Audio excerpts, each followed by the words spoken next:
Hello, everyone. Author DL Tillery here, the Mistress of Horror, and I'm here for Caliostro Tale of Liberty book launch party. Yes, it comes out tomorrow, but that's right. SD has it in hand. This is a little earlier than obviously the book is out, but this is a lead up. So we're here this time, and we're going to be here until midnight. At least that's the goal. At least I will be. I mean, I can't hold everybody hostage if they have to go. So as many of us will be here as possible until midnight when the book literally launches. But I also have some good news before I let my guests actually introduce themselves. The paperback and hardback came out a day early. So, because it's on Amazon. So the paperback and hardback are available right now, actually over on Amazon. So if you are the type of person that don't like waiting for stuff, you can just go ahead and get it right now. In the description, there is the books to read link, which will take you to all the places you can get Caliostro. The ebook will still be under pre-order, but the paperback and hardback is actually available for purchase already on Amazon. So don't let me hold you up. If you want to get it now, you can just go right ahead and do that.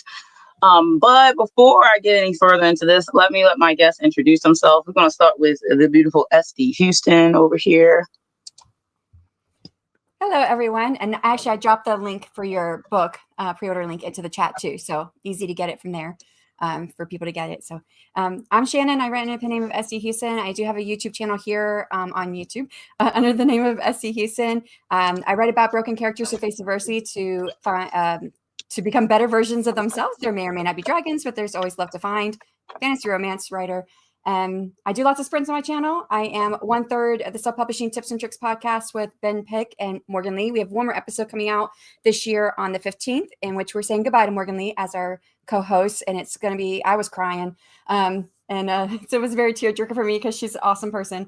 But we'll also announce our next co-host for next year. And then I'm also part of the AuthorTube Writing Conference team. So yeah, that's me. All righty. Awesome. SD Houston. She's big time. Okay. Just telling you. Before I let Aphrodite introduce herself, we have a big star in the chat. Dale L. Roberts. Like, I feel honored that Dale decided to pop in my chat. I'm always in his. Dale is like big news over here. Not only is he big news, he also does the news, okay, for self-publishing. Like, without Dale, I don't know how we're going to make it through self-publishing. I told my mom the other day, I said, Dale is like essential to my self-publishing business now. Like, I have to, like, Monday is like, okay, Dale's news is on. So I got to make sure I'm home and ready to watch. So big deal. Dale is in the chat. We just did a bunch of videos for him for one of his books, which I happened to just do the video today, and I'm still wearing Dale's shirt. So if y'all see that, Dale, I didn't do this to draw you to the chat, but I was wearing it because I just got done doing my video. Right through this, we were talking about Dale's shirt, like the banana. We were just talking about that. But yeah, see my mom, even though she's the famous Dale. Yeah, because I talk about him all the time. All right, I'm going to let Aphrodite introduce herself. The goddess herself has arrived. So Aphrodite, please do introduce yourself and let everyone know who you are. Hello, everybody. I'm Aphrodite Lee. Some of you already probably know me. For those who don't, I guess I'm a little crazy. We can start with the truth. I don't even know what else to say past all the stuff that Shannon. Why you make me follow Shannon? You are too funny. If Aphrodite wants me to introduce her, she is the author of Shattered, which is one of the best adult drama coming of age books out there. I love this book. So she is a author that you need to check that book out. She has a YouTube channel, since she's more nervous for my book launch than I am. I am. I don't know why. I'm actually glad. I was sad because I still don't have a camera, but I'm actually glad you can't see me right now. Oh my goodness. But thank you for that. I'm very proud of Shattered. I'm very proud of that whole universe. Yes. And which is weird because it's outside of my normal writing genre. I write fantasy mainly. So this was different for you, for sure. It was one of those things. I had to tell that story because it was the first story I've had written.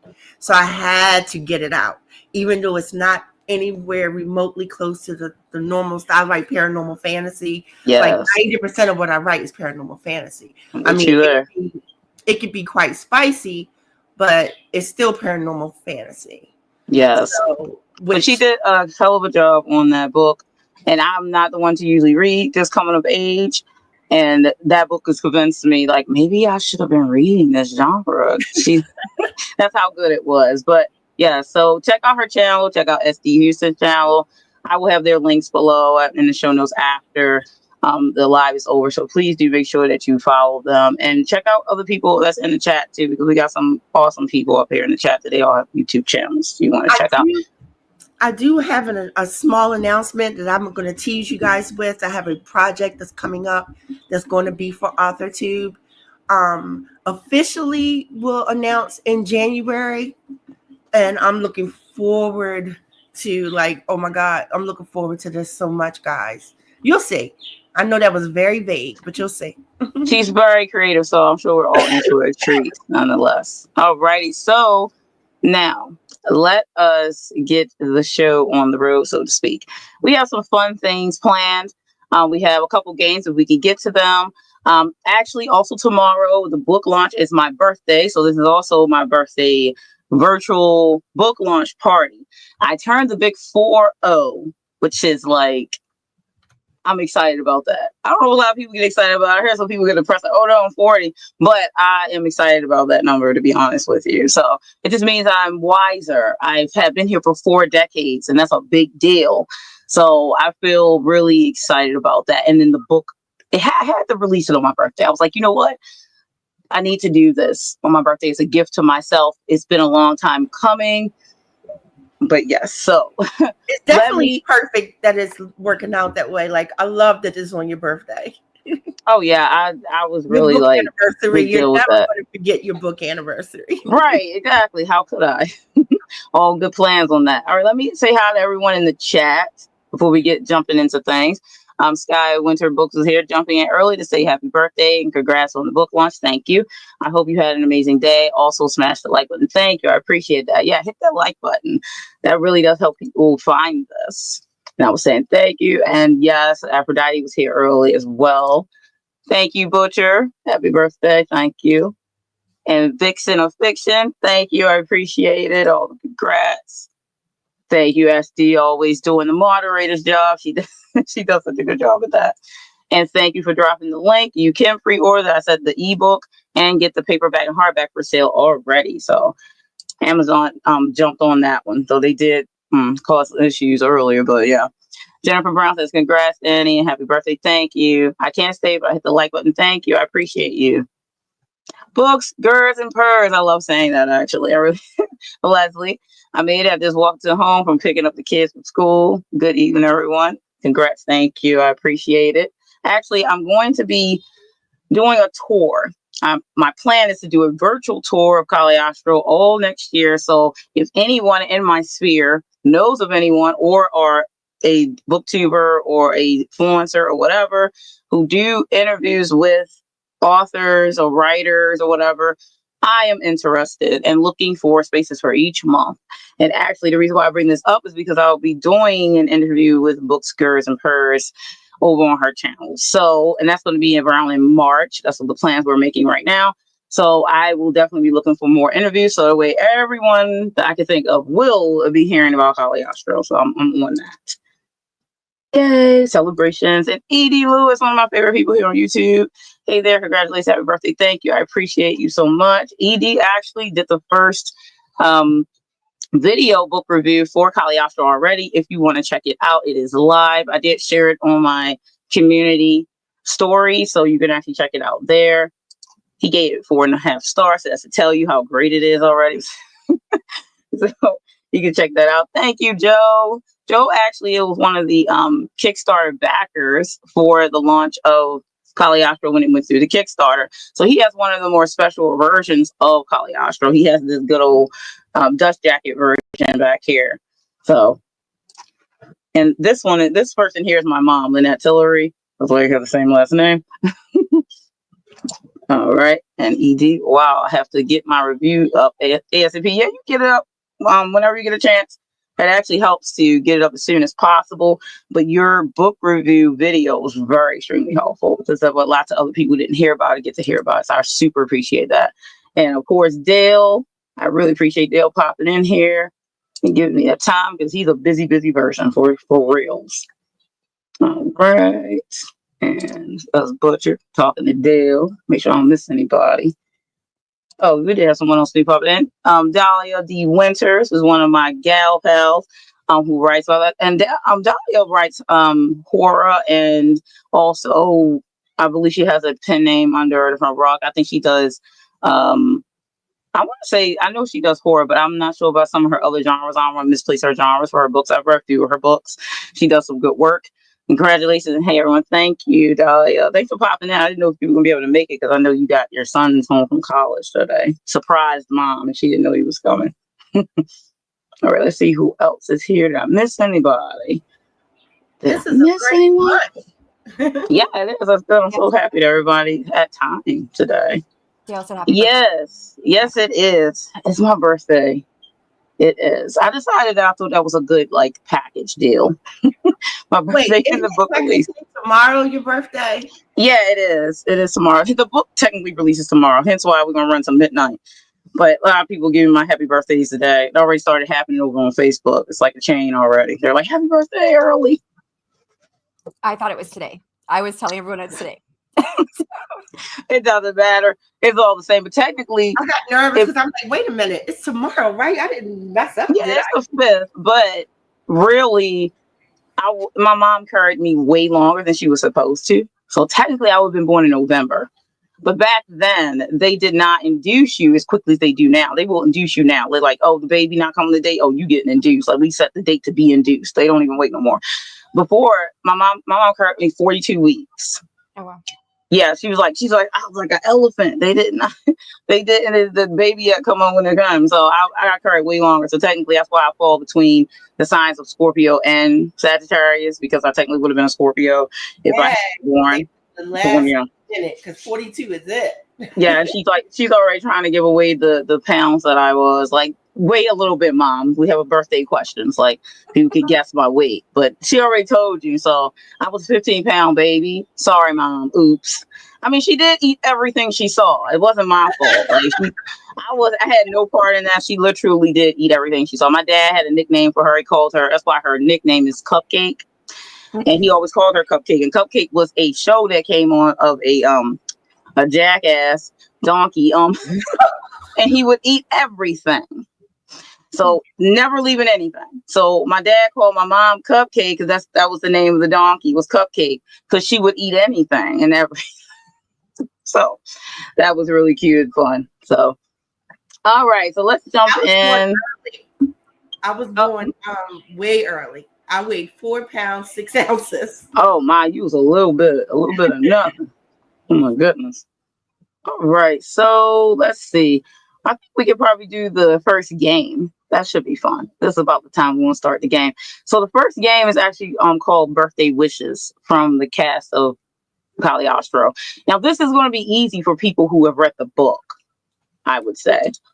If you haven't read the book, people in the chat who have not read the book, you can guess. So the whole thing is a guessing game based on just the little blurb that you may have read, based on the cover. Now, I'm going to pull up a picture of Caliostro's book just to give you an idea if you haven't seen the cover. I've been putting it around everywhere for a minute, but you still could have possibly missed it. Let me just make sure I got the file opened and ready to go. So I'm digging around. Let's see. That's always fun. Hold on. I think I will go with the cover because that probably be the best, easiest one. Let's go with this one. There we go. Just have it ready. So presentation, share the screen, share. Oh, let's just do the entire screen. Share.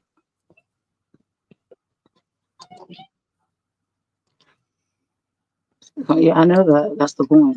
Thank you. So click the screen. Thank you. Alrighty, so I'm going to pull up this. Where is it? So there it is. Alrighty. So on a wide screen. So this is the cover of Caliostro. And so this to give you somewhat of an idea, it is a dark fantasy novel. And I will actually, let me get the description for you just so I'm trying to help you guys out just a little bit because some of the people have read the story. And since they've read the story, they're going to have a leg up on you and you will have nothing at all to go off of. I'm going to just pretend like I haven't read it and don't know anything about the sexiness of Caliostro. Mr. Masterson. You're just going to pretend is that the plan? That's too funny. Yep. Let's see. Actually, you know what the best one to read would be? Let's do this one. That'll make it easy. All right. So, beyond the veil lies the shadows of intrigue. In a world shrouded in mystery and silence, where darkness weaves its intricate web, Caliostro masters and walks a path unlike any other. Enduring for over 7 centuries, he remains haunted by the enigma of his own past. Resigned to his solitude, he traverses both mortal and veiled realms, until a desperate cry pierces the stillness of dusk, drawing him to the edge of a nearby lake. There he finds a woman on the brink of oblivion, her heartbeat fading into the night. Unable to resist the pull of compassion, Caliostro leaps into action, saving her from the watery abyss. But as she awakens, she is a blank slate, devoid of memories or identity. With each passing moment, the bond between them deepens, fraught with danger and desire. Yet, Caliostro's ancient obligations loom large, threatening to unravel the fragile threads of their connection. As relentless attacks from the Hunters Guild escalate, Caliostro finds himself torn between duty and love. Haunted by shadows of the past, he must navigate treacherous waters, safeguarding his newfound companion from the perils of his world and the torment of his own heart. For she is the outsider and a stranger to his realm, and his affections, and yet in her he glimpses the possibility of redemption. As they journey together through the labyrinth of fate, Caliostro must confront the truths that lie dormant within him, lest they consume them both in their relentless pursuit of salvation. So that is the blurb for Caliostro. So to give you somewhat of an idea, so these questions won't be too out of left field. These birthday wishes. So the game is, I'm going to read a birthday wish, and then you're going to guess which character it is. Now, I'm going to give you a list of the characters, and then you can guess which character it is. I'm going to put a character list up on the screen. Let me get the... 1 second. Let me get the file with the names. Where are they? And here I thought I had the paper. I need easy questions like, would you smash Duncan? Yes. Of course, that's going to be what you would go with. I know. I figured that was the case. You are obsessed with Duncan, I suppose for good reason. That's maybe for good reason. But I think that has to do with Winterwolf more than anything. No, that's what I was getting ready to say. Like, I feel like I've read that and I fell in love all over again. Well, that is the novella. I was not ready for that. I can't even. I was not ready. But the funny thing about that is that that the novella is very. I don't know. I think a lot of people are going to not read it if they just get the ebook, because unfortunately, everyone, I'm let you know now, the ebook comes with just Ladrega, which is one of the stories that's based in the Caliostro universe. Now, the print version comes with the novella that's written for Caliostro for the Kickstarter. So that comes in the back of the print and hardback. And then you have Obsessed, which is another story based in Caliostro's world, and then Ladrega in the printed version. Ebook version, unfortunately, doesn't come with the novella, but that's just something bonus for people who buy the paperback or the hardback, because I guess they obviously would need some kind of incentive. I think that would be fair. Now, I mean, if I had a pillow, that would give me an incentive. I know you did let me know that you wanted a pillow of Duncan and I think possibly Caliostro, but you seem to have like the favorites. That was pretty funny. All right, so I'm not going to probably be able to do, now that I think about it, I think I'm going to do the other game first, because I wanted to do the birthday one first, but I'm thinking I'm doing all my birthday stuff near the end of the show. So let's go do the plot twist one. That one probably will be easier to do because that one's even more guessing, but I think people might have an easier time at that one, actually, now that I think about it. So let me pull up that instead, because the birthday one, I'm going to do all my birthday stuff near the end. I think that will be JD stopped by. Funner. Oh, good. I missed that. He just stopped in. Oh, he just stopped in. Yeah. Oh, JD. Hey. Thank you. Yeah, I know the scratch for while I scratch before bed. Nice. And thank you. I appreciate the like. Alrighty. All right. So let's do it's called Twisted Plot Twist. And it's because some of the plots that I'm going to introduce are real and some are fake. So based on guessing. And if you guess, you do win something. So whoever guesses correctly gets to win a digital copy of Fractals, which is one of the stories that's based in Caliostro's world. If you already have Fractals and you get picked as the winner, believe me, I have another story you probably don't have that you will win digitally. So here we go. Yes, you are in Puerto Rico right now. Hola. Hola.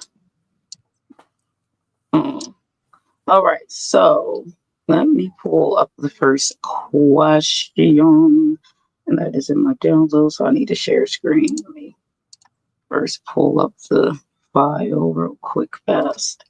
Yeah, I'll save that. It's like you're trying to close me. Close. Oh, I already opened that. Okay, so this is the first one.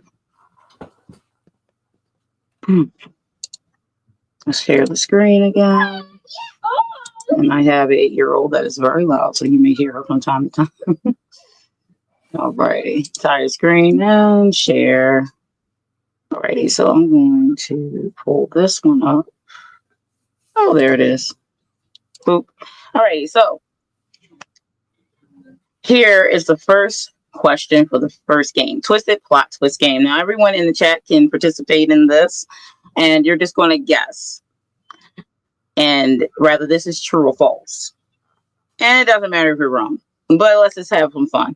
And then I will let SD, Houston, and I will let Aphrodite take guesses as well. They both have the book.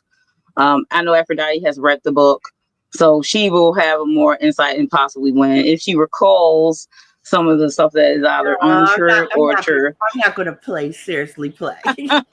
ED also in the chat has read it, so he also may be in on it. All right, so the first question is, Caliostro can't freely pass through the veil without the opal necklace he always wears. Is this true or false? And just put it in the chat, rather you say you think it's true or you think it's false.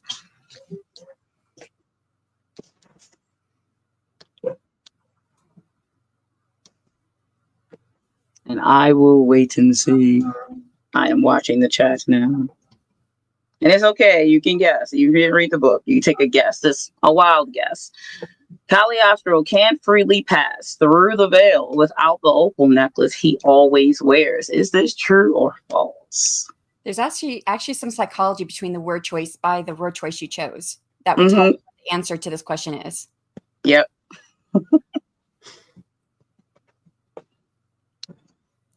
It looks like everybody got it. I put the wrong one purposely too. So throw it off. It looks like everyone's going the other way. When you said AI can't remember. Right. It can't. Well, I see, but I afterward. Yeah, but it can't. A lot of times it'd be like trying to be like, what? Yeah. I'm like, you got that wrong. And it'd be like, oh, did I? You're right. I got it wrong. What if I'm lying to you, AI? You know? I thought maybe he was the AI. Right. Alrighty. So let's see if everyone's done. If you're done, I'm ready to check the chat and see who got it right. So let's stop sharing. All right. Minimize. All right. So let's check the chat. La la la. Let's go back up here. See what everybody started. Okay. Mm-hmm. They all put false except for me. Okay. I'm betting on the twist. Okay. Well, you all are correct. That is false. Yeah. There's So, the word always. If there's the word always in a true or false yeah. question, it's always going to be false. So I try to make it easy for y'all. At least y'all picked that one up. So that's Yeah, why and I know, right? So that little thing about that. So Caliostro, if you read the book, you will find out quite quickly. I put the real answer. Nobody paid attention to what the actual answer is. You have to be holding my hand in order to pass through. Oh. I know, Aphrodite. You just try to make him be your boyfriend. I mean, we already know what you up to, okay? We already know what you up to. So, the reason why Caliostro can pass between the veil whenever he wants is because he's supernatural. In the world of Caliostro, the veiled world, supernaturals can pass in between the veil whenever they want to. They mostly reside on the other side of the veil, but they can pass through the veil. Humans, or mortals, as I call them in there, they cannot. Only time a mortal will pass through the veil is either they are not alive or some kind of really powerful magic could possibly pass them through. And even then, they still would have to be in some semblance of not being alive. So, you are correct. So, that being said, let's see everyone who answered. Let me look here. This one isn't constantly moving. Who answered? Say JD.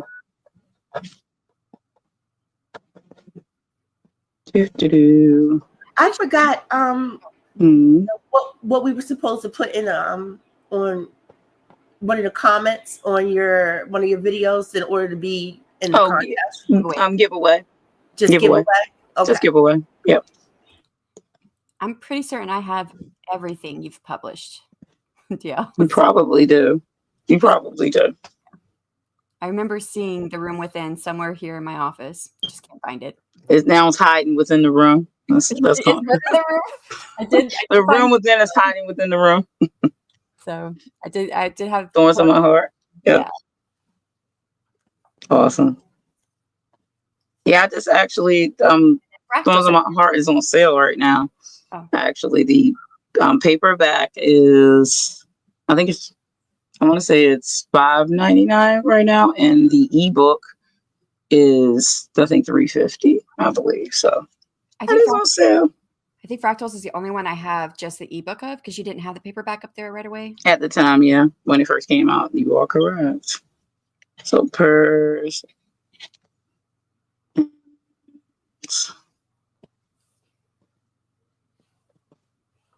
It's like ED has everything, so I'll be sending ED. ED can get some of the digital art. Let's see. ED said every time I type I, for some reason it comes out as AI. It's like, oh, this is what you mean. You don't know what you mean. I do. I mean, let me fix that for you because obviously you're confused. Do you know that Aphrodite's book Shattered was the first author tuber book I read? Was it really? Yep, and I cried. I was like, I was expecting it to make me cry. I was not. You want to make me cry now. I know where I was. I was visiting my brother. I was sitting on his couch in his living room. I remember the exact moment that I read that part and I cried. It's like stuck in my brain. See, after that, you be making people cry. That's awesome. All right, I said most of people in here making me cry now, though. All right. Look at her. She giving you the tears now. She's just giving it back to you because you made her cry. All right. So JD, Books, Girls, and Purrs, and Edie, you all will be winning something since you guessed correctly. And that would be for ED because ED has all of my books, I'm quite sure. So ED will be getting some digital art from me based around Caliostro. JD, I don't know if you have any of my books, but I will be giving you a digital copy. You can have a luck of the draw on one of the many. I have one that is Actually, it's in the ebook version of Caliostro. So I have Ladrega, Fractals, and Room Within. So you can have a pick of that. So I'll send you an email. Of course, once everything's over, probably tomorrow, everyone get emails for the winnings things. Books, Girls, and Purrs. I will also give you an option of the 3. And you can pick any of the 3 you want, and you get the digital download of that. So we're going to move on to the next twisted plot question. Let's see. Blah, blah, blah, blah. Let's see what this next one is I have for you. Maybe this one will be more, like, a little bit more difficult. We'll see.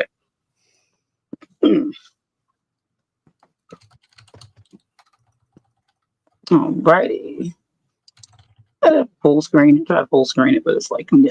I think I need to change how the setup is. Maybe if I do this, and then when I share the screen, it just do it the other way.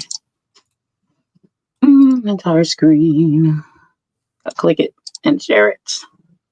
And then I gotta open it. Where is it? 2. Oop. All right. So question number 2.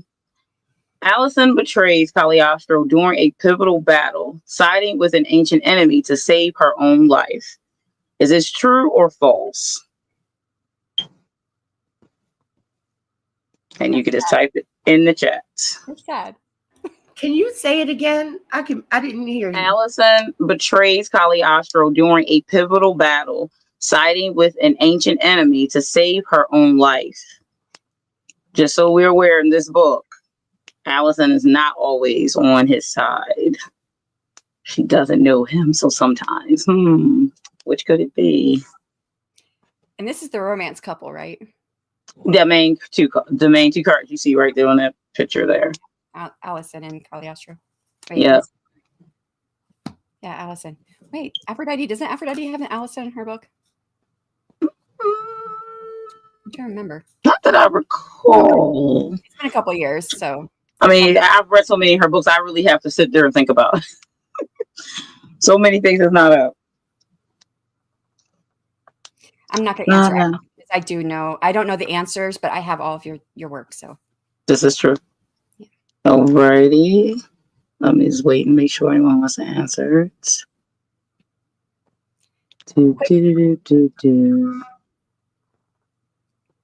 Morgan, quick, say true or false. You might win. It's a 50-50. This is true. True or false? It's 50-50. You can win a digital copy of one of my books or some art if you already have my book.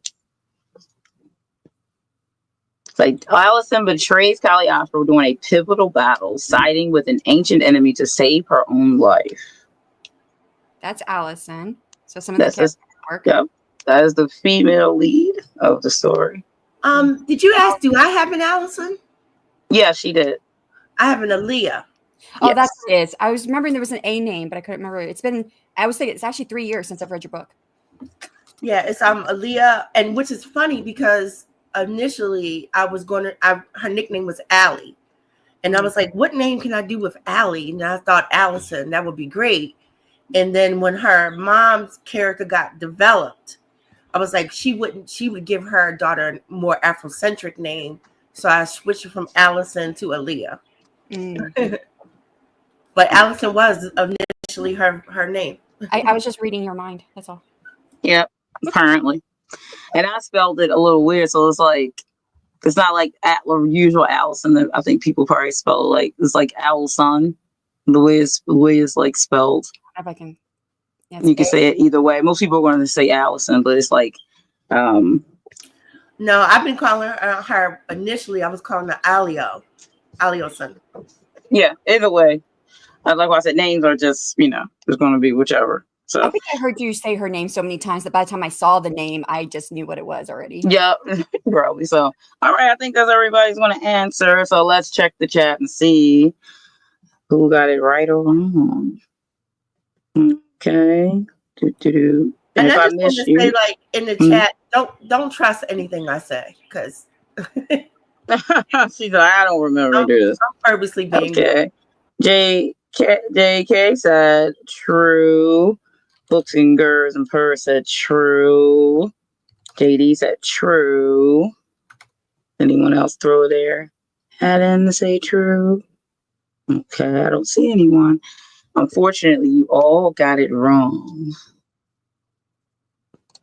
Dum dum dum. So this one is not true, but it could have been true.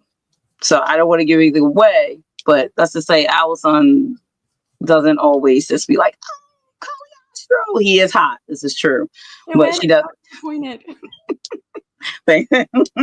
Are you kidding me? Cries. That's too funny. Look, take. No. He's like, no. Wait for the next one. You might get the next one. They're very quick. But that one was not true, sadly. But again, keep in mind that there's things back and forth. That was pretty close. I had to mess with that one a little bit. Like, I should make this one true or not. I can make it a true one, but now I want to fake. Okay. All right. So let's get the next one up here. Let me get it ready. Question 3. I'm going to zoom this one in a little bit. There we go. Make it bigger. Okay. I am going to pull back here and go share screen. Blah, blah, blah. Bah. There we go. Did I click it? I did click it. Alrighty. It should. Is that up there? Does everyone see it? Mm-hmm. Okay, cool. Because you have to make sure it wasn't a stutter. All right. So the next question is: Duncan Winterwolf leads an attack against Caliostro by the end of the book. True or false? And Duncan is that character right there that SD is showing. He is a secondary character, plays an important part in the story. Question is again, Duncan Winterwolf leads an attack against Caliostro by the end of the book. True or false? In mind, he is very close to Caliostro. He is also his watcher. And he is the lead character in the novella called Winterwolf, Tale of the Watcher. Wait, I don't have that. Is that out? That one, it was... That's right, it's in the book. You said it's in the book. Yeah, it's in the back of the book. There is a physical print of it that was for the Kickstarter when people got the book box version. But I am going to release it next year physical. But yeah, it's in the back of your book. It's the first story you'll get to in the print version after Caliostro ends. Okay. Let's see. JK says true. Books, Girls, and Purse says false. JD says false. Someone going to win it. And then Aphrodite said, Duncan would never. My man's loyal over them all. Look. JK says, everyone don't believe what Aphrodite Lee says. She's tricking us. She said she's going to get her cat on me. I was like, oh, no, I'm dead. Oh, yeah. I said, you're allergic. You'll be over. All right. So no one else? Going once. Going twice. And time for me to reveal that it is true. Bum, bum, bum. You got it. So, JK, yes, you got it because you put true. So, JK, I will also contact you, whether that be on Instagram or whichever. I'm not sure where I have you follow, but I'm quite sure I'll follow you on Instagram. But wherever I have anyone at, I will contact you and then see which one of the digital books you would like. It's one of my short stories. And granted, you must recall, though Caliostro is dark fantasy, which is just fantasy with horror, really, the other short stories that I would be giving you to win will be horror. So it will either be... I want to speak up for my boy Duncan. Y'all, This is he been framed. That's some fake news. He would never. So just want to defend your poetry collection is just dark romance, though, right? Yes, it is. Yep. So that's also dark romance. The La Draga is monster horror, which is one of the ones that you can pick from, and then Room Within that as Steve was talking about earlier. That one is more like paranormal, literally ghost type of horror / monster horror. And Fractals is also monster horror. I like to tend to write horror from the monster's perspective in most cases. Room Within being the outlier in this because the main character for that one is mortal. So, but technically the monster is still pivotal for that story. So Fractals' lead is the main monster, and so is Latrega. So that being the case, those will be the ones that will be available for you to pick. And if you would prefer some of the art from Caliostro digital art, then that is up for grabs as well. I will give you options when I message you. So, JK, you got question 3 correct. So you are a winner, chicken dinner. And then let's see. Can I ask a question? Yes, you can. So, great artwork in here. Is this also in the paperback that people can buy? It would be somewhat. Now, so what happened with Amazon? So this is where people can buy the paperback right now, unless they buy it directly from me. There's some tea right there. Yeah, some tea. Amazon tea. And you can buy tea on there too, but that's not the kind of tea I'm talking about. So I went to publish the paperback and hardback because if you don't know about the publishing world, it takes roughly it can happen 24 hours to 72 hours for them to publish it once you press publish. They do have an option now that you can put it by date or whatever, but I decided just to go ahead and press it because it didn't matter if it was going to be a day earlier for the physical print. That being said, they surprised me when I already said the proof was fine. I approved it. I ordered proofs from them. The book was perfectly fine, looked just like the Barnes & Noble press one. So when I pressed it after about 16 hours, they said, your paperback was rejected because of some bleed issue. I'm like, what are you talking about? What are you talking, So I'm like freaking out. And then the hardback got rejected as well for the same thing. So I went and checked, and I'm like, okay, I could not figure out, no matter how I extended or changed the bleed for the chapter headers for Caliostro's portion of the book, it would not work. So in the Amazon version, it is not the special editions, I'm calling them at this point. Now, this is a special edition because this is mostly the Kickstarter. This is a dust jacket cop version of it. It does not. You only can get that from me. Now, I do have some that will be available for sale. So if anyone wants to purchase them, they will be available for sale directly from me through my website, which that will be up tomorrow. Then this version here is also now special edition because the one on Amazon does not have the fire at the top. Okay. But it does have in the back, because somehow the stories in the back that have their own page, so that way you know where you're starting. These were fine for some reason. The entire picture for the entire page was fine, but these over here, the bleeds for these were not for some reason.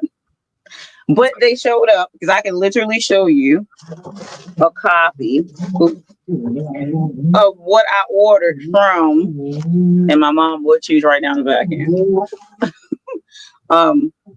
This is the one from Amazon, and it is printed exactly the same as the one I just showed you. And they told me that it was no good. It is completely fine. That's weird that you could get a proof copy where it was fine, and then they say it's not fine. I've never seen that happen before. I know. So I'm thinking they might be using AI more.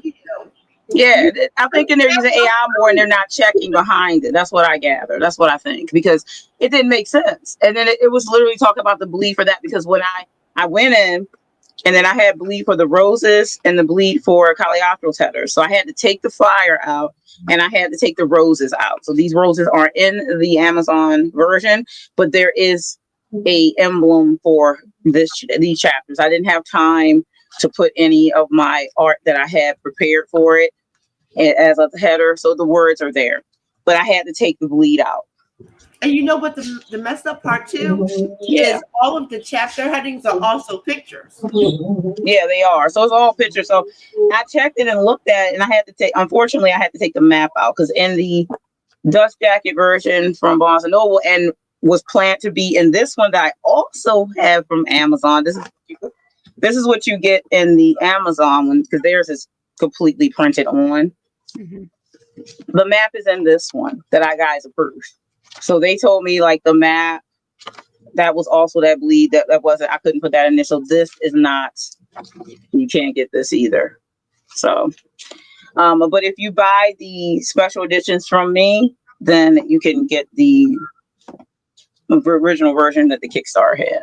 And So, they can do that as of tomorrow. You'll have yeah, tomorrow on my website. You can order them directly from me that way. So that's the only thing I had to do because of the lovely Amazon deciding they would I'm convinced they must be just using AI to do it for them because it doesn't make sense. You asked me to approve it.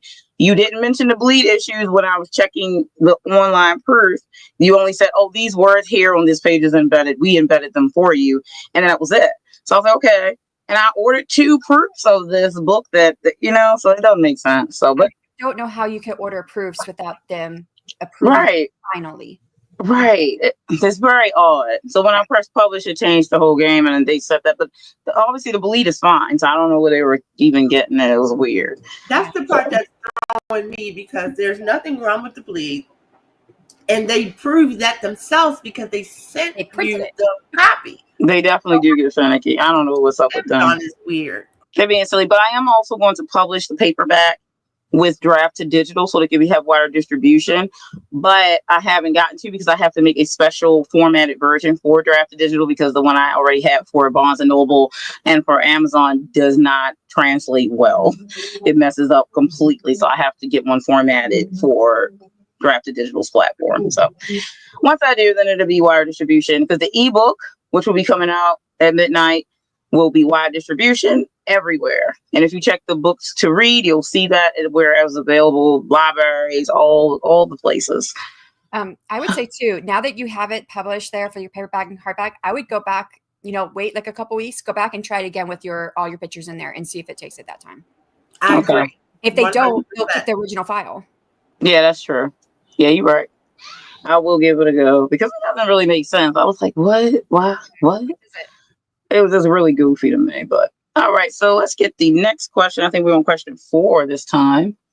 Let me see here. Pull that up. Mama Maggie stopped in. Oh, Mama Maggie, I missed you. I will pull her up in a second to get this ready. Boop. Okay. Minimize that. Where did she pop up? There she is. Yep. I need to go wide, but just don't have the spoons.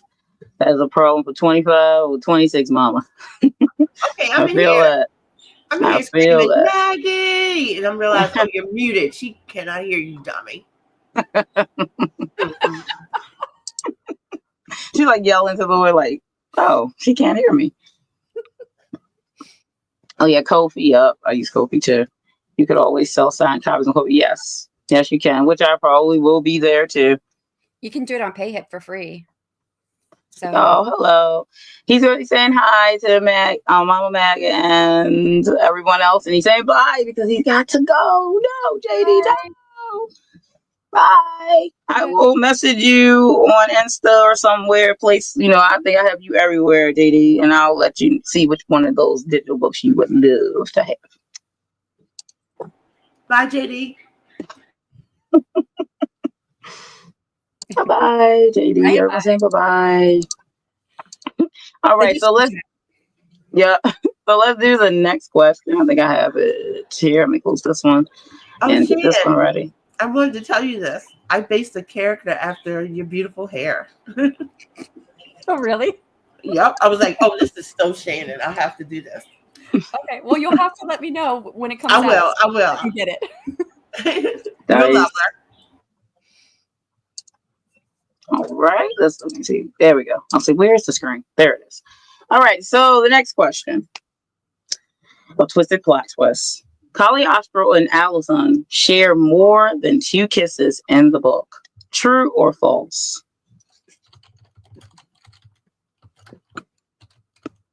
You mean they don't do any more than that?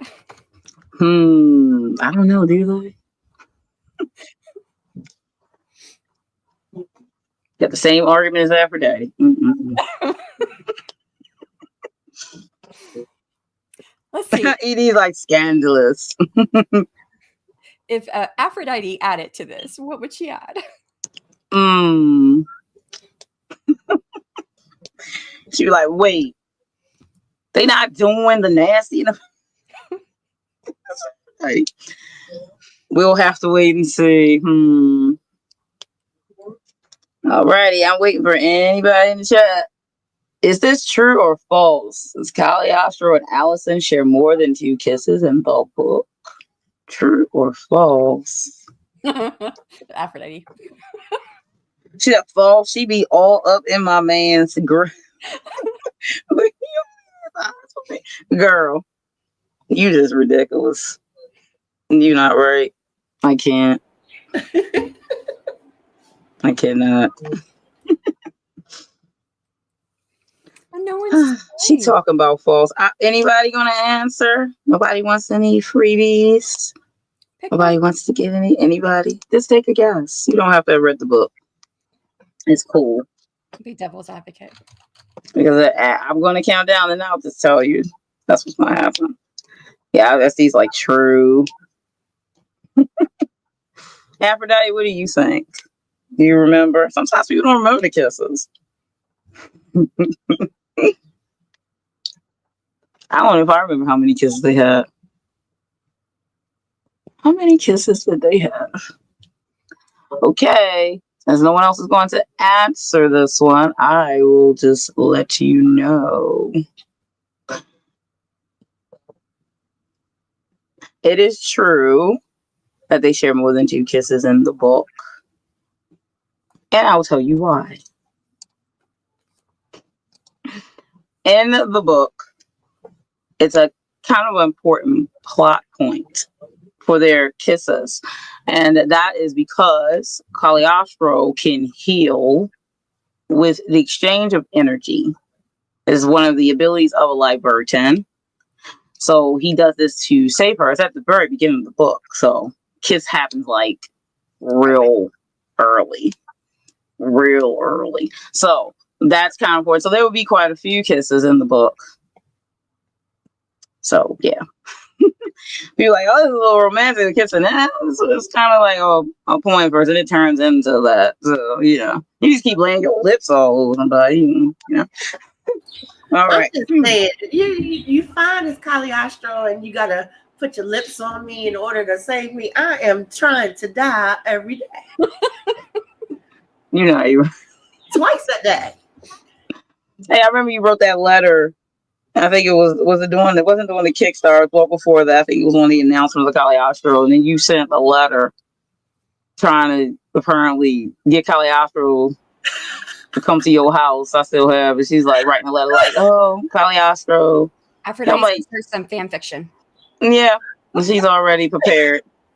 She Oh my God. She up to no good. We already That was in one of your Patreon boxes, I believe. Yes. Yeah, it was in one of your Patreon. As a matter of fact, I have a new one that's coming in your next one. Oh my goodness. Yeah, I'm supposed to I gotta drop off your box. Look, he's like, it doesn't surprise me. Yeah, really though. Yes, the first scene is like, let's get right to it. Let me say. All right, so let's do the next question. Let's see. It's the last question. It is question 5.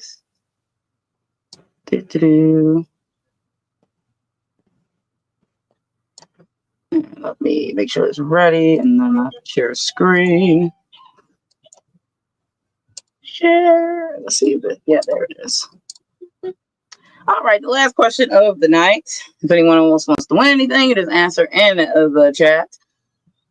Duncan cannot stand Caliostro secretly, and it is revealed in the book. Is this true or false? This is another psychology one here. All right. Now, keep in mind, he technically works for Caliostro. He is Caliostro's watcher. So maybe he finds him a little annoying. Maybe.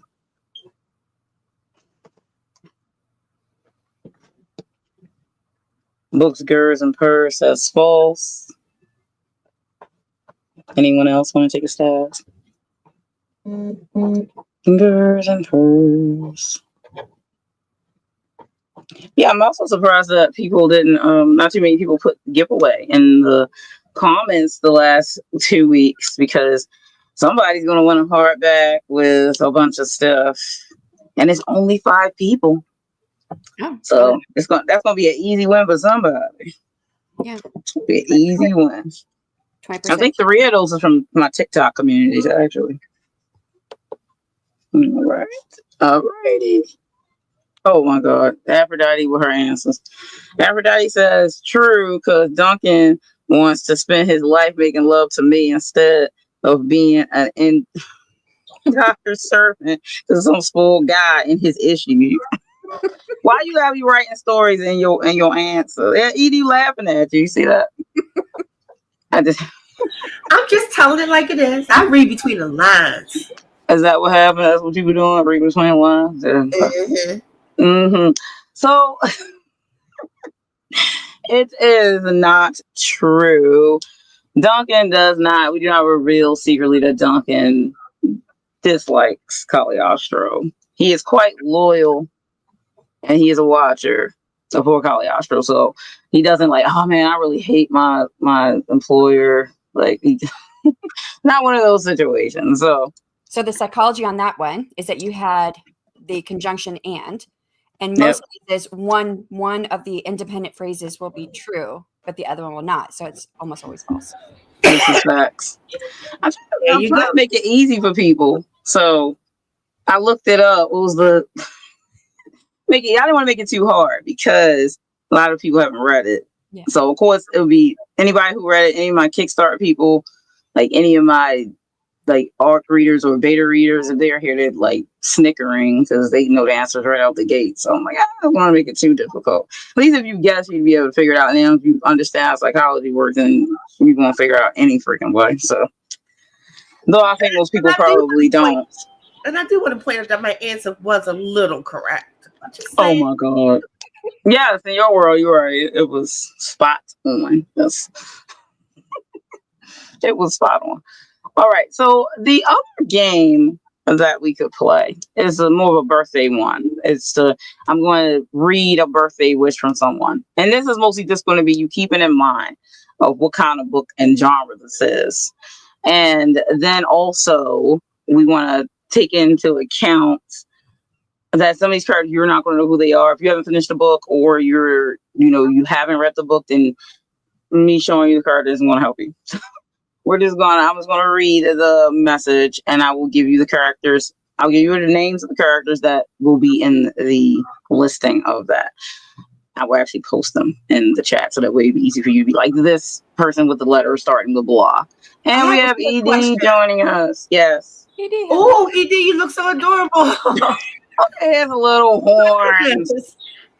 I have a quick question. I know that you gave us a itinerary, but when are we gonna do questions? Like, we're gonna do the Q&A near like it's a little after 11 when we do that. So after this game, then we'll do the Q&A. Okay. We have a birthday Q&A, and then we have like spotlight stuff for. But you know what? Let's do the spotlight stuff. The Caliostro Spotlight world theme. Let's do that before I do the next game. That might make it a little easier on some people. Maybe too, possibly. So this little section that we're going to do, I'm just going to talk a little bit about Caliostro in the world, just to talk about some of the themes and things about it so you get a little bit more understanding of the world. Though, if you've watched many of my videos over a amount of time, you might have heard some of this stuff. The world Caliostro is two worlds within one, more or less. You have the veiled world and the mortal realm. And the mortal world technically would be similar to ours, except for it's not our world. So you won't get to see like names of places that exist in our world. There will be parodies similar to that. For instance, as a nice insider for you, one of the cities in Caliostro's world is in the mortal world. It's called Pardus, and is actually a derivative of Paris, would be, okay? So they actually speak Pardus in Pardus. So that is a language that I made up for that particularly, and you'll get like just a little taste of it in a portion of the book when one of the characters uses it a little bit. He doesn't know the whole language, so he's just fucking around. He would never take the time, and he's one of the many characters in the book, the side characters that will probably have some spinoffs because that's the plan. There will be multiple spinoffs for the series, And that actually is one of the things that I wanted to bring up. The introduction to the world of Caliostro, the Veiled World, was the room within that, as Steve mentioned earlier. And how that worked out is one of the side characters, one of the main side characters in the Caliostro Tale Libertin was the main villain in the room within. And her name is Delata. And I will pull up her picture here just for reference, because why not? Characters. And that's going to be Delata. Good old Delata. Is that her? That is her. Okay. You are She's who correct. I'm going to be for next Halloween. Yes, Delata. Her bad stuff, I know, right? You guys, correct me if I'm wrong, Aphrodite, but when you read The Room Within, did you or did you not have nightmares after of Delata? I'm still mad with you about that. My fault. It's not. I was like happy. I will tell you, because that means I did my job. I was like, yes. Scared her so much she had nightmares. You know, I love you. You my best friend, but the trust is gone. Yes, I'm sorry. The trust had to be gone. Now, this is the lovely Delata. She is very evil, to say the least. And she is actually the vampire character in the story. And she is the lead villain in The Room Within, which was the first introduction to the world Caliostro, though no one knew that at the time, because it was the first horror story that I released to the public. And it actually follows the story of Daniel, who purchased a house just based on the fact that he loved it. So he didn't realize that there was some kind of entity within the house. So Delata is the villain in that story, though she tries to play sweet sometimes, but good luck her holding on to that for too long. And she is in Caliostro. Her name is Delata Masterson, which, if you know about Caliostro, you listen to me talk about it, Caliostro's last name is also Masterson. And that is Caliostro's family name, but Delata had taken his name many, many centuries ago when they met. And they were just for whatever reason, decided to be going off in the public, like, oh, we're brother and sister type of situation. So just so they were just hanging together. You know how vampires can be at times. Caliostro, not being a vampire, is a Libertin, but he is born from a werewolf. In my story, they're called Lycrans, but for all other people who would think of them, would be werewolves in my worlds. And his mother is a Lachey, which it would be like a falling angel. And that pretty much made the Libertin, hence, but with the vampire blood infused, which he got from Delata. So they're kind of connected in that way. And she makes appearances throughout the first book. So you will have. It's so weird, though. Can you imagine being part, not just angel, but fallen angel, part werewolf, okay? And then have to get infused by a crazy ass vampire chick, and you have to walk around and try to be normal with all that going on. Yeah, well, yeah, he does have a lot going on. And by infused, it's just the sharing of blood that vampires tend to do with, other beings or immortals or whatever. So that kind of just leads into awakening his powers. But they met centuries ago before this story starts. So luckily with Delata, in the back of the print version of Caliostro, there is another story that is a Delata spinoff. This one is led by Delata. She is a villain. She will always be a villain. But this story is called Obsessed. And that's the second story in the back of Caliostro, which is one of the bonus stories. And it's called Obsessed because it is about the vampire consul, which kind of resides in the mortal world and between the veiled world, because it's, vampires, duh. But the leader of the vampire consul is obsessed with Delata here. So that's why it's called Obsessed. So that follows one of her side stories, which actually takes place after The Room Within. So it wouldn't be before Room Within, it would be after it. So these stories they can either be happening at the same time, they can be happening at different times, but they are all in the Caliostro world. So you will get to see a little bit about Good old Delata in this book. If you get yourself a copy. And again, if you want to see some of her side stuff, that will be Obsessed in the back of Caliostro's book, which I do plan to release Obsessed solo next year. But you also can get a taste of Delata in the Room Within, which is actually only $1.05 ebook over on Amazon. And the paperback is about $4. So if you want to check that out, you can. It is linked. It should be linked below because I have all my links in my description. Always. Do you have like a timeline somewhere of like where the books are falling? Like, do you have that graphic somewhere on like your website or something? I don't have it on my website yet, only because I was waiting for Caliostro to release, so that way people wouldn't be like, "What is she even talking about?" Yeah, makes sense. So yeah, that will be up there now. But the side stories are they could be happening at the same time. They could be it could be any given time that those could be happening, since they're not like the main like plots or whatever. But when it's a main side character, it's probably going to have a timeline stamp. So yeah, I'll tell people the reading chronological order on the website once I put it up, which can start happening now that Caliostro will be out. So I want to do something like that, Shannon. I might have to get with you to sort that. The chronological, yep. It's actually good when you can have that, because I see that with a lot of series that people like, this is how you read it. This is how it released, but this is how you read it, because that happens sometimes. I've seen some authors have like both lists. Like, here's how I release it. Here's how it actually falls in order of the world. And then I've even seen one where they add a third one. And they say, here's what I suggest you read it in. So Yep, exactly. Oh, and I'm going to let you all win them. In my series, they can be read out of order, and you can still keep up. But I still want to do something like that. That's a good idea. Yeah, it definitely is. I'm gonna let Ed introduce himself since he came in, but so people can know who Ed is. Ed, take it away. Hi, I'm Ed Lewis. I'm a booktuber, author, friend to Lycrans, and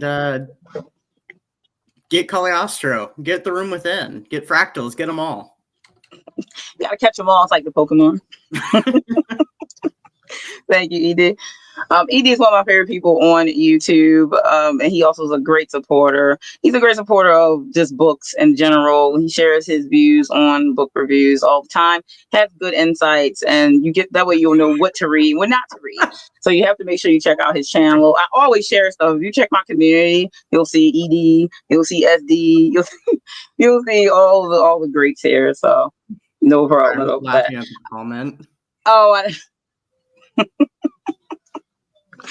that's true, apparently. Yeah, the opposite of falling. That's hilarious.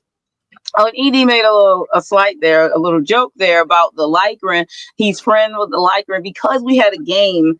We did the Kickstarter launch party for Caliostro, and there was a survival game that I made that we were playing, and somehow ED, when he picked certain answers, the Lycrans was like, "Oh, he cool, yeah, Lycran friend," right? And Lycran was keeping him protected. I recall that match. The Daggeroo worm didn't kill him. It was crazy. I don't know what was going on. He was survival king. It made no sense. Nothing. You know what? You know how I feel about that. It's like the flashlight horror theory. So he get to survive doing all the dumb shit that they do in horror movies. He did. And he survived somehow. I don't know how. That's because he's an uplifted devil. I ran. Yep, there you go. I still, got the business out of that. He gonna walk upstairs into the blood, the walls are bleeding with a flashlight, and he make it through. That ain't right. I'm just saying. I just want to point that out. That's true. She's not wrong though. It was a little shock. He did make. I was like, how's he getting killed? This is crazy. I don't know. Even I didn't know, and I made the game. I didn't know how he survived. I expected him not to make it. And then especially when the Daggeroo worm part happened, I was like, then he picked the answer. I was like, how did he survive this? There's no way the Daggeroo should have took care of him. Didn't you suggest that I might be some sort of supernatural some way anyway? Right. He must be. It must have been. And I think you picked up like you picked up some type of like necklace, like did some kind of magic because you had we had action items in it too. I don't remember. I don't know if that thing. And I was sure I think maybe it did turn out that they recognized him as some kind of kid. Yeah, remember the pixies? Like the pixies didn't even kill him. The pixies was like, oh, he's friends of blah blah blah. I'm like, and pixies kill other pixies, so I'm just saying. Now, Aphrodite, you've read Winter Wolf, so you know the pixies aren't nice. I just want to say, it was right that I died, and he lived, and I did all the smart stuff. So now I'm gonna just walk around with a flashlight in the dark alone. He was channeling Daniel from the room with him. He was, but he made it half naked in the rain. At night by myself with a flashlight. And you got it bad, actually. I have a twisted ankle. Yeah, you got it bad. You didn't make it at all, Aphrodite. That was like, yeah, we got 1 hour before launch. It's getting close. But where did I leave off of? Let's talk about Caliostro. But first, let's play the book trailer. This is the official book trailer that you may or may not have seen. It is on my YouTube channel, but you could have missed it. So I'm going to pull it up for you so you get to see it here now. Oh, where are you? There you are. And let me make sure it's a big screen here because yes, there we go. All right. Let me go ahead and move to share screen. So I can pull it up, share screen. Thank you. Entire window or video. Make a tab. Who's that? There it is. It's like, here I am. Okay. And here we go.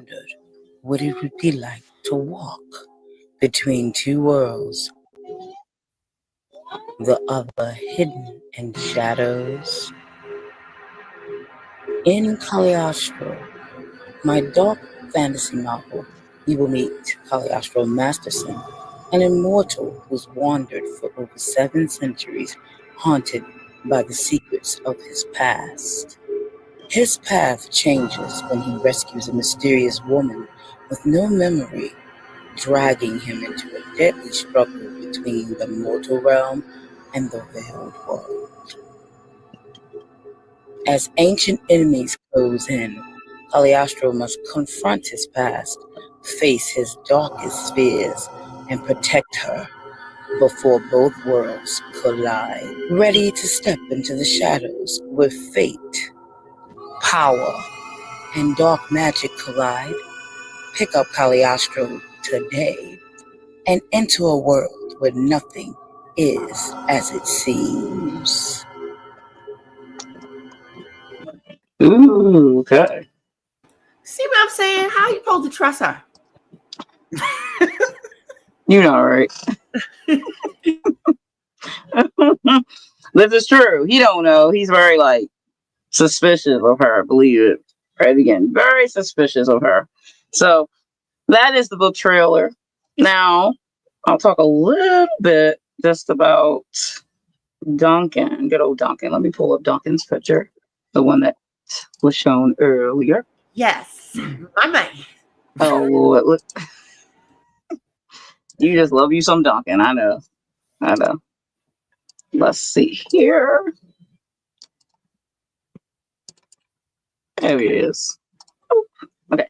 So this is Duncan Winterwolf.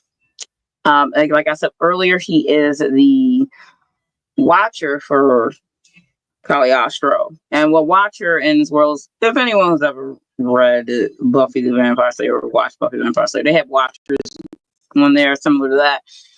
And Duncan Winterwolf technically works for Caliostro's grandfather, who is the leader of the Lycrans. So he is the grandfather of the Lycrans, and he pretty much runs or controls the Watchers. They work for him more or less. So he has designated Duncan as Caliostro's Watcher. He has been so for quite some time at this point. So he is actually resides with Caliostro for most of the days in Caliostro's manor. And so he not that Caliostro, I guess, needs a bodyguard, because he definitely doesn't, but sometimes he pertains to be that as well.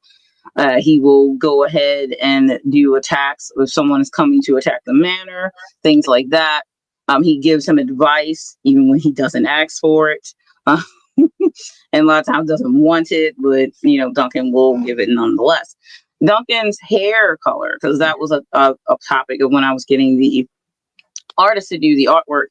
And it is a birthmark. This is a birthright. His people generally have the hair that is this color. They are a magical inclined race. They are heavily magic.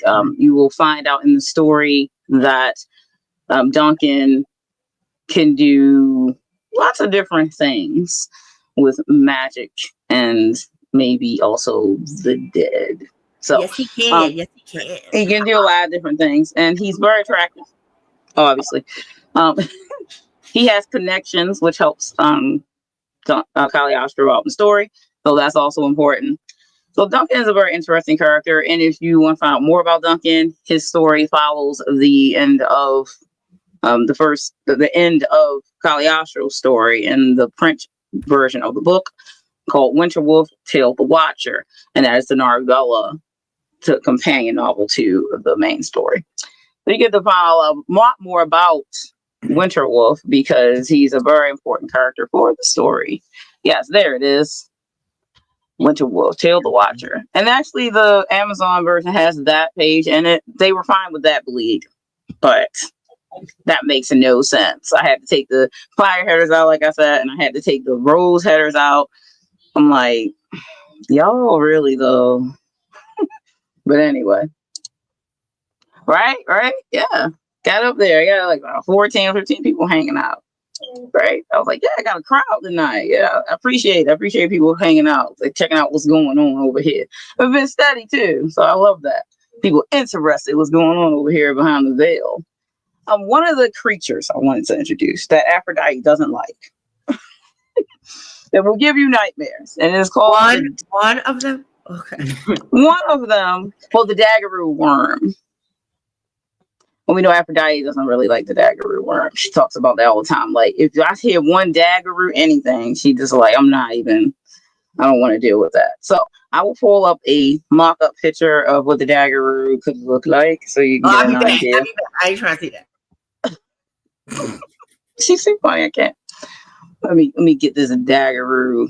Oh my gosh, she's so funny. She cracks me up. The story in the back of Caliostro, the ebook comes with Ladrega, and is also the last story in the print version. And the reason why I bring up Ladrega is because Ladrega is relatable to the Daggeroo worm. And the Daggeroo worm is a creature that I made up for the book and the story. And it is generally a 6 foot long worm-like creature with rows and rows of unimaginable teeth, and it tends to devour mortals. Why create something like that? What happened to you? Who are you? She was saying that yesterday. I was like, get out of here. The Mistress of Horror. Right, dog. Like, come on now. Like, obviously. So, let me get this picture of Aphrodite. So funny. But yes, the Ladrega is a fusion of 2 creatures in my book. That's how the Ladrega came to be. And the Ladrega is a Lycran and a Daggeroo slave mixture. And what is a Daggeroo slave? It is a person that so happened to survive. Yeah, because usually you don't survive encounters with the Daggeroo. But so happened to survive an encounter with a Daggeroo slave. They possess usually the human, or the mortal in this case. They tend to possess the mortal and then destroy you from within.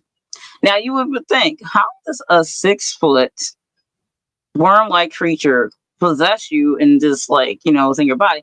Obviously because of the supernatural being, and it just becomes corporeal and possesses you. In this case, if the human somehow survives this ordeal, they will have changed once that's over with. And that is what Ladrega was born of a woman who had once been possessed by a Daggeroo, and it was a free Daggeroo slave, as they call them. When they are possessed, they are just a Daggeroo slave, but then they become a freed Daggeroo slave. And it can be pretty messy if they don't survive. As you know, it can get pretty gory in my horror stuff. But you don't really get to see too much of that directly overly gory stuff in Caliostro because it's toned down a little bit because of being dark fantasy. But you'll see. So where is this picture? I have it on my Canva because every time I download it, somehow I misplace it. Maybe because it's slithery like a worm. And it's just never where it's supposed to be. Where are you? There you are. Oof. That thing really does look terrible. It just does. All right, let me pull it up. I need to get rid of this. Actually, let me do this. Go back. Back. There we go. He's so slimy, he slid away. That's what I'm saying. That's why I had to just do this download. So I am going to just grab it and pull it up here on my downloads. So I prefer to use this picture for representation for it. Come on. Computer's like I'm super slow today. Okay, there you go. Thank you. I appreciate that. Not being super slow. Nope. It's like reopen. Where are you? Okay, it's gonna be funny after. See this? I tell you with the dagger, every time I download it, it's like, thank you. Oh, there you go. Okay. So let me pull that up. And now we'll share screen because now it's ready. Just so y'all know, this is like 2 hours past my bedtime, so I'm over here yawning. But I want to be here. So there's the dagger. That's an idea of what it looks like. Very not not pretty. Not pretty. I'll get real close for you. How big is it? About 6 feet long. You ain't got to blow that thing up. Oh my God. How did I survive that? Ugh. And in this case, this is just a mock-up of it because I do have to get an artist to draw it, but this is a mock-up generally. And it tends to, the rows of teeth are further back, if you can see there. But yeah, so this thing is pretty grotesque. Hence why the Ladrega. I'm sorry, Jake. It's disgusting. Can you imagine death by that thing? Like, actually, I would die seeing it. So the heart attack, he'd be eating me dead. But oh my God, I mean, why?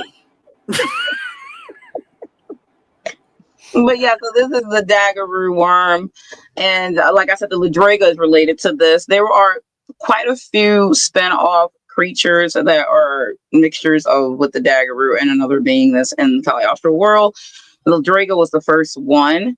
If you read Ladrega, it follows the main character who is actually like a mercenary family hunter, and he doesn't know he's a Ladrega because you come to age and to turn into Ladrega when you're 30, when you hit the age of 30, and he looks more like a werewolf style of the Lycran, but it has the slimy more texture of the Daggeroo. And he tends to devour. His jaw does unhinge, similar to this. And the Ladrega, when it eats you and devours you, there is no blood left for anyone to know that you ever were there. What happens with the Ladrega very particularly is when it devours your entire body, all the blood that there would be there, it evaporates on the scene. So there is really no evidence ever left when a Ladrega devours you. He just get worse and worse. Okay, we see him. Yeah. I don't have a mock-up of the. I don't have an actual mock-up of the Jason. The crying face. Oh my. Yeah, it's supposed to be scary though, and that's the more the direct horror because the spinoffs can be directly horror or they can be dark fantasy. We have all kinds of spinoffs that's coming for that. So, I actually love making these creatures. Other people like, what was in your head? Like all kinds of stuff. All kinds of stuff. I can't wait till the one I introduce that's mixed with like Daggeroo and like the Angel. Like that's gonna be crazy. That's Oh, good Lord. Oh my God. I know. All right, so let's do the other game. I think that probably would run us into that. This one is going to be a little bit different though, because I'm going to read a birthday message, and then you can guess which character left me the birthday message based off the tone or whatever. Granted, this only really works if you've read the story. You might be able to pick up who it's from. If you haven't read the story, you can totally guess. That's why, you'll be guessing. I'm going to actually put the names of the characters in the chat, so that way you can have like something to reference from. But let me see here. The Tillery's Guide to Creatures. Yeah. I mean, I do have a like a Bible of sorts planned for it. I had the cover made like years ago, because I was going to release like a whole glossary and a whole Bible of like all the creatures with pictures and stuff and all the details of each one. So that's in plans actually. So for the world of Caliostro. All right, let me get these names for you in the chat so that way you have someone to go off of. And I can possibly give you like, trying to think of a way to help you out. But then again, I guess you can always just guess. It won't matter. All right, where are these? I don't know. My stomach hurt now after seeing that thing. You ridiculous. It's not that serious. I mean, it's not real, Aphrodite. That's not how this works. Also, and Caliostro is not in there. Now it exists. Are you trying to say like elves don't exist now? Nope. You thought it up. Oh my goodness. You made it into the world. It exists now. Oh my goodness. Well, it might when you have a dream then. Creature with teeth throughout his whole digestive tract for some reason. It's just out there. I like when she talks about the diary. She's like, all the time. Too funny. In the house. I ain't going back outside. You know what? I ain't going over Caliostro house no more. You have to come to mine. That would be dangerous anyway if you somehow managed to go to his house simply because you being immortal and like how did you get there? I'm not mortal. Told you that. Yeah, okay. In Caliostro's world, I don't think we have goddesses. We do have sorcerers though. If you want to be a sorceress or witch, you can pick one of those. We do have other beings. You can pick one of those, but you can't be a goddess in Caliostro's world. That would be too much. So, all right, be too much here. Oh my goodness, you're fine. Now, granted, these characters, I can't wear. Granted, these characters, some of them don't make too many appearances in the book, but their personalities are quite apparent when they do. But this will just give you since you haven't read the book yet, this will just kind of give you a segue into like the list of characters that will make appearances in the book. Also, I'm thinking a lot of these characters will have spinoffs at some point, so it's also something to think about. I don't expect you to be able to guess who this is from, these birthday messages, but maybe someone might be able to figure it out. Definitely, and Shannon and Edie and Aphrodite, you can answer as well, because you might have a better chance too. Because if you listen to me talk about characters, or if you read the book already, then you will definitely have a better chance, especially if you remember like listening of how the character's voice is. All right, so I'm posting. I like that, Mama. She said, what is it? Tillery's Guide to Cryptids and Creatures. Mm-hmm. That's right. So this is the list here. Of course, the chat doesn't allow me to separate, even though I did separate it. It's like, listen, this is all going together. So you have Caliostro, you have Allison, you have Duncan, you have Delata, you have DeLorean, you have Catherine, you have King Callius, you have Cordglin, you have Sorceress Vendrea, and Hunter Captain Vidina. Okay. Vidina has the least amount of time in the book. She is in a very specific section in the book, but she does present herself how she is, so you can still pick up on her personality. Sorceress Vendrea, when you come across her in the book, she is vaguely in this book, but she actually has a spinoff short story that will be coming out in the near future. She also is in Winter Wolf. So this is going to be the first taste of Sorceress Vendrea that you will get in Winter Wolf, and if you get the print version. And she is in that story. She is also, you'll find out very soon anyway, Duncan's love interest. So she is an important character in that sense. Cordiglan is, oh yeah, yes, you. Yes, the character is based off of I said she stole a Aphrodite. She's based off Aphrodite. She was very happy to hear this, so she can imagine herself with Duncan. So she didn't have to too much because the character is based off of her. She was like, "Oh my god, the entrance of this character, it was crazy." Yeah, and I imagine she extra. I'm just saying, being based off of you, it's weird. Can't imagine why. Then you have King Calius, who is I mentioned him already. He is Caliostro's grandfather, who is the leader of the Lycrans. So he's very stoic. And then Catherine is, you don't really get much of her personality probably until book 2, because she's comatose in this one. So, I mean, if she was to send me a message, it probably would say nothing, unfortunately, right now. But would be her personality if her messages isn't here. So she doesn't really get much screen time except for flashbacks. So not her current self that's comatose in the story, but she is in flashbacks nonetheless, her younger self. And then, of course, Delata, which I talked about, Duncan, which I talked about, Alison, and Caliostro. So I'm going to read the first birthday message, and then you could try to guess out of these characters who sent this message to me for my birthday. Let's go. Alrighty, I'm going to read the first one here. The first one I'm going to read says, "Happy birthday. May your heart stay as fierce as your will to survive. Let's celebrate under the autumn leaves." Who out of those characters in the comments do you think would have said that?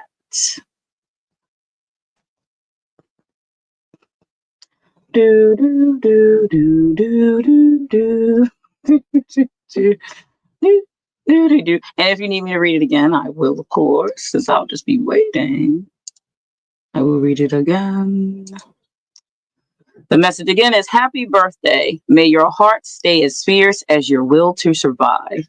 Let's celebrate under the autumn leaves." Aphrodite says Duncan. SD says Duncan. I'll wait for ED. ED says Duncan. Anyone in the chat want to throw their hat in? It's okay to guess. I mean, you'll win something if you're correct. Some digital art of Caliostro's book based on that character art you saw, a digital bookmark if you could print out, or maybe even a copy of one of my digital books. I'm going to count to 3. No one wants to give it a guess. 1, 2, 3. Okay. So unfortunately, my 3 people here are wrong. It's not Duncan, but it's a wild guess nonetheless. This message was from Alison, and this matches her survival-driven mindset. You wouldn't know until you read the book, but she loves autumn and warm but strong. She has a warm but strong personality. So that was a message from good old Alison. Next, I think this one will be easy though. I don't know if I should. Look at her. She talking about my answer will always be Duncan. What, girl? I guess at least you'll get it right once. Like, damn, you just too obsessed with Duncan. I can't with you. All right. So the next birthday message. Okay, another year older, another year of indulgence. Embrace every pleasure today and let no desire go unmet. Who do you think would send that birthday message to me? Another year older, another year of indulgence. Embrace every pleasure today and let no desire go unmet. Do do do do do do do do do do do All right. And Aphrodite, you gonna say Duncan, girl? Cause you told me your answer will always be Duncan. Okay. Anyone else want to take a guess based off of the other characters here, or?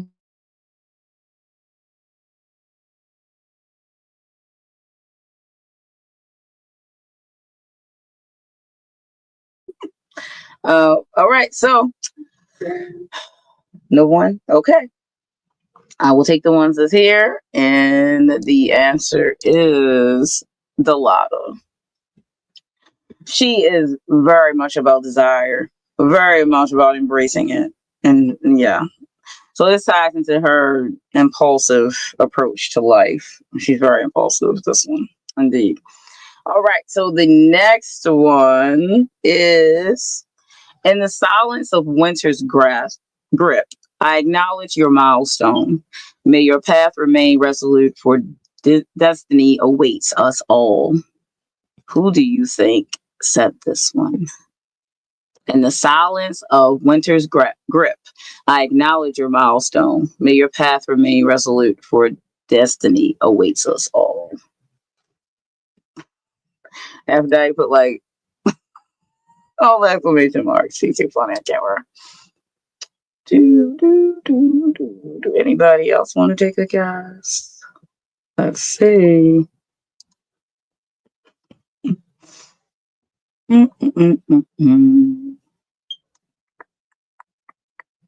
Duncan. You all are sure on Duncan, but it is not Duncan. It is Caliostro. It's good over y'all. See, now look, y'all just going like y'all just said all Caliostro before and just listed about this like one. But yes, the way Caliostro reflects his preference for winter and belief in destiny and serious tone. Yes, he gets very serious, that one. Alrighty, let's throw in another one. Now, some of these characters, again, if you haven't read the book, you won't have known anything about them. I did not name them, mention them, but a guess is a guess nonetheless. So here goes one. Though this one should give away who it is, because yeah, it's not too different and it's not surprising. This one is a milestone worth acknowledging. May you continue to rise above all challenges and remain unshaken. This is a character that I did not mention as far as pictures. So I've only shown 4 pictures, so it's one of the other cards I'm going to give you guys a little help. It is a character I did not show a picture of.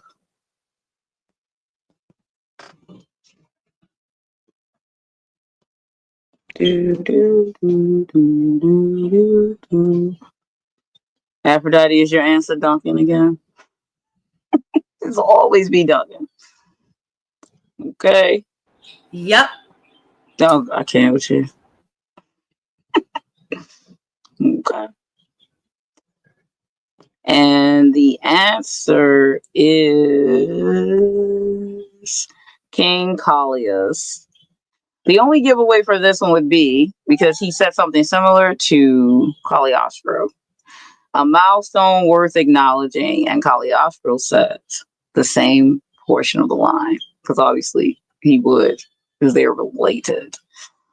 King Calios reflects his regal demeanor, commitment to duty, and desire to stay on top. So, all right, let's do another one. This one is: birthdays are but a construct, yet power lies in marking another year of growth. Claim your day, for it is yours alone. Who do you think said that out of these names up here? Again, this is a character I did not show a picture of, so you know which 4 it is not.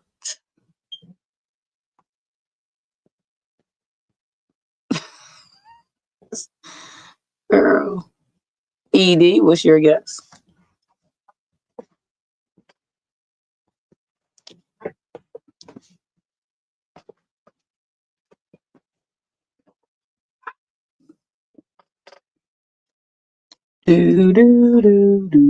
Anybody else going to give a guess? I'll count to 3. 1, 2, 3. SD got it right. It is Sorceress Vandrea. Vandrea is very, yeah. Aphrodite, you should know this one. It's a character based off of you. How could you? Oh my goodness. Had to win at some point just by guessing. Right? Is this true? Once you read the. Honestly, I am terrible at these kinds of games. She said every time I'm always drawn. She like literally read the book. It was like, yeah. I think when I went to Ben Picks, I didn't get that many right, and I had read the book. I was like, oh God, I think I remember. Because I'll pick up on a different nuance for some reason, then be like, oh yeah, I guess that does work the other way. But yeah, I'm terrible at these. Like so far, I know I've been joking around putting Duncan for everything, but I still haven't guessed any of them. Like I'm sitting there going, oh, maybe that's Caliostro, maybe that's Vandra, maybe that's nope, still ain't get him. So it's Duncan. Well, broken clock will be right twice a day. So the next one here is a balanced life is the key to every victory. I hope your birthday brings moments of reflection and purpose. Who do you think said that? Do do do do do do do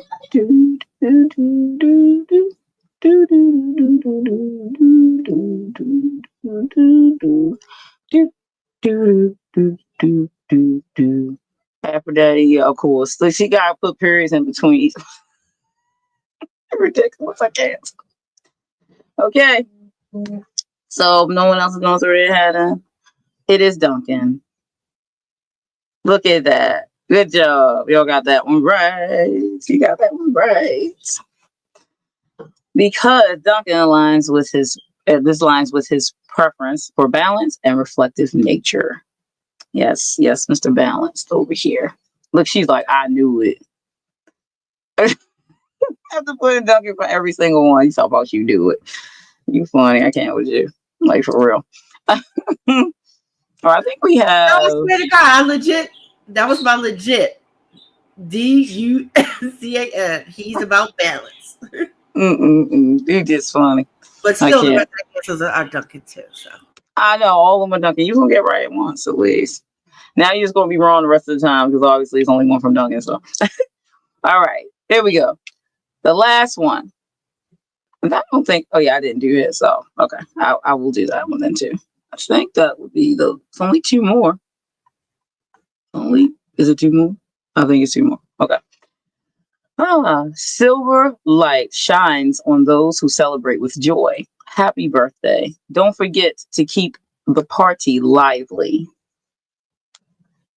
Who do you think said that? It's not many people left.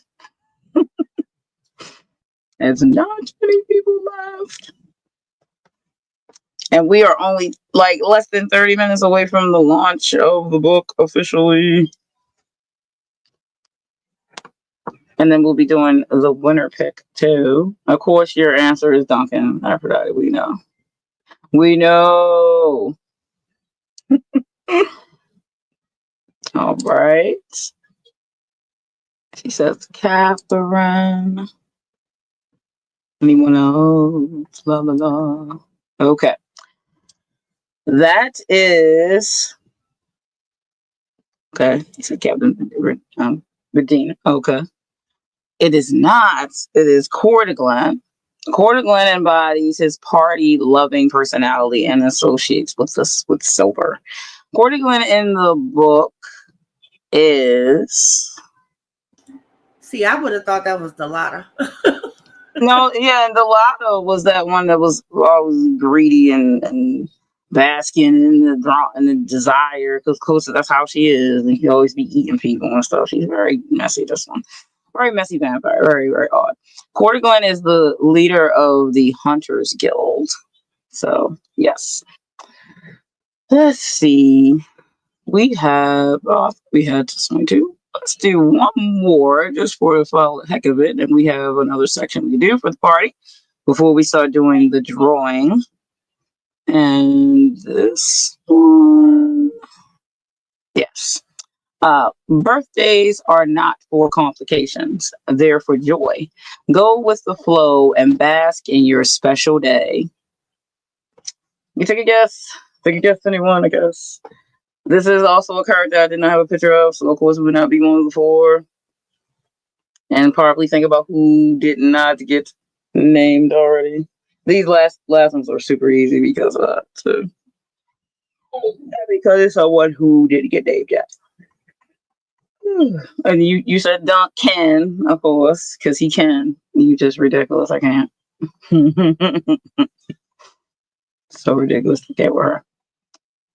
Alrighty. And it is going to be DeLorean.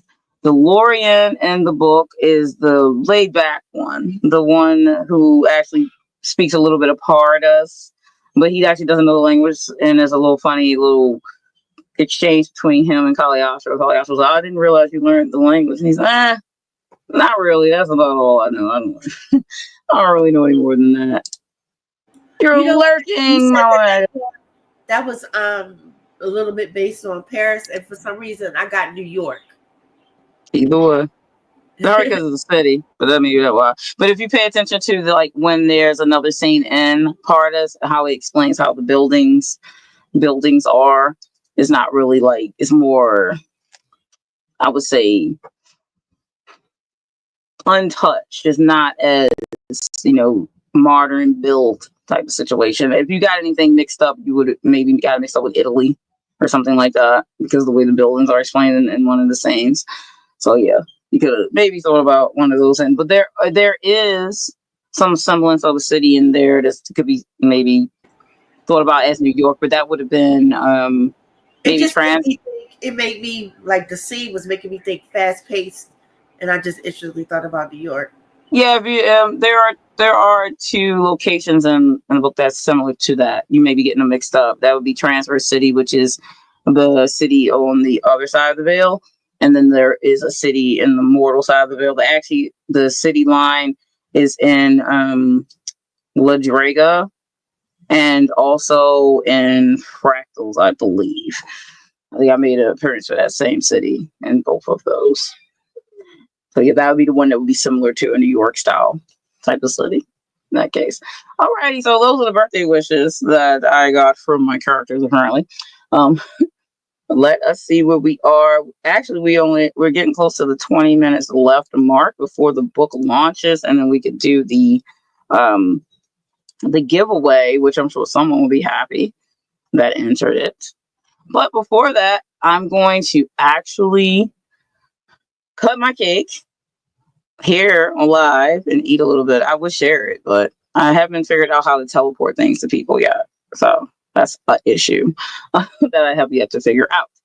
But in the chat, how about you share with me, anyone who's here, share with me one of your favorite pastimes for your birthday, something special you got for your birthday, or something special you did for your birthday that's very memorable to you today. And of course, my lovely guests can answer as well while people are thinking in the chat and want to type it in the chat. You, of course, any of you can come off of mute and then let me know what's something special for one of your birthdays that was a big deal to you, that you were like, I'm going to remember this forever type of situation. A couple of years ago, my husband got a hotel room right on the main street of New Orleans, and my birthday was close to Mardi Gras. They were doing New Orleans. So we were there during the Mardi Gras festival and everything, and all the music and the dancing, and it was just so much fun. The energy out here is crazy for Mardi Gras. The energy was wild. Yeah. Nice. I like that. That's a good memory.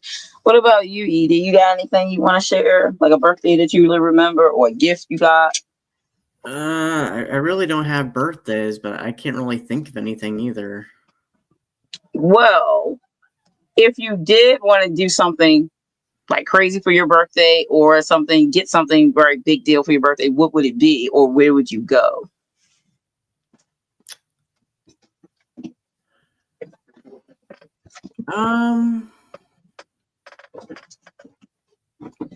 I'd go to Salem. Salem? Why Salem? I've always wanted to visit Salem and go through the witch museum and everything. Me too. That'd be cool for a vlog too.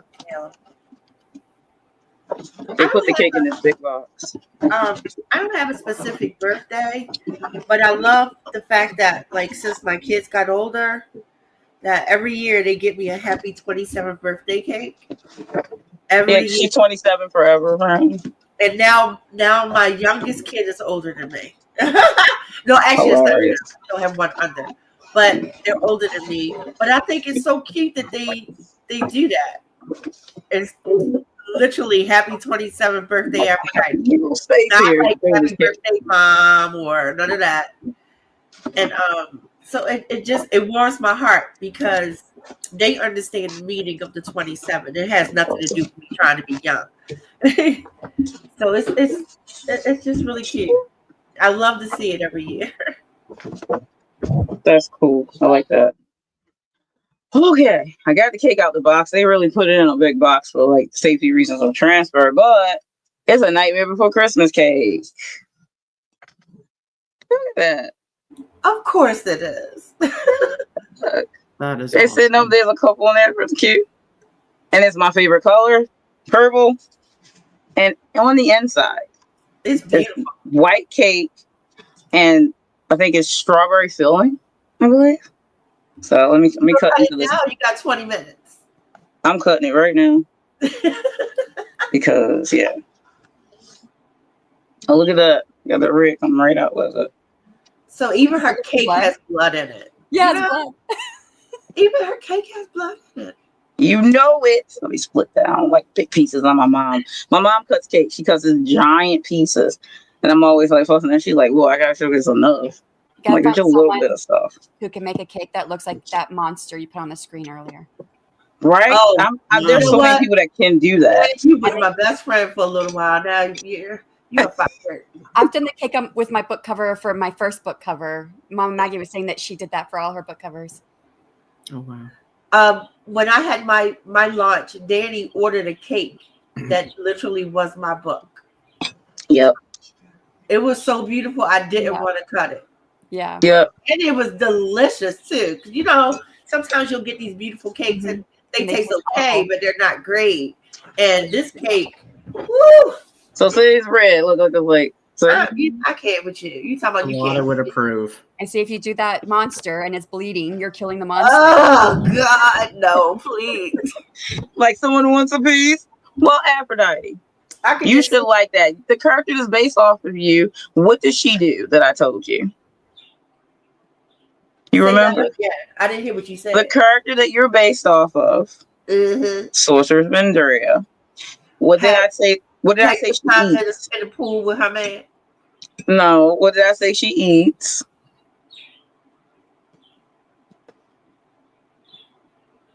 Did you tell me that she eats something gross? Because I don't remember reading that she eats something gross.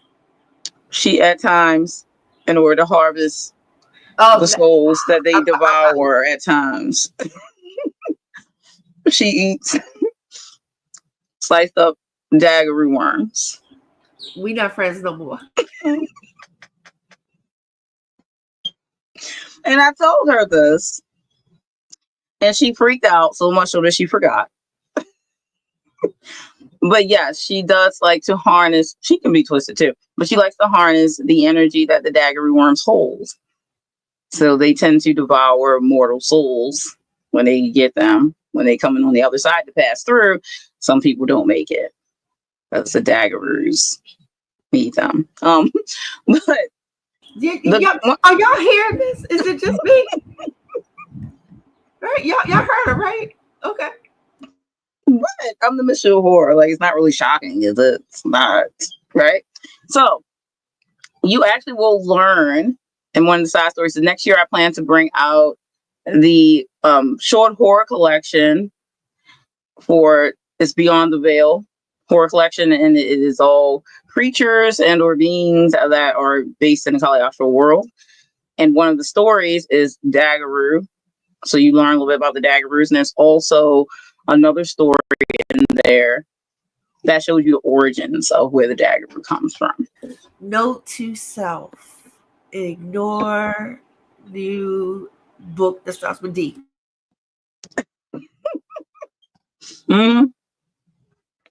She would say that though.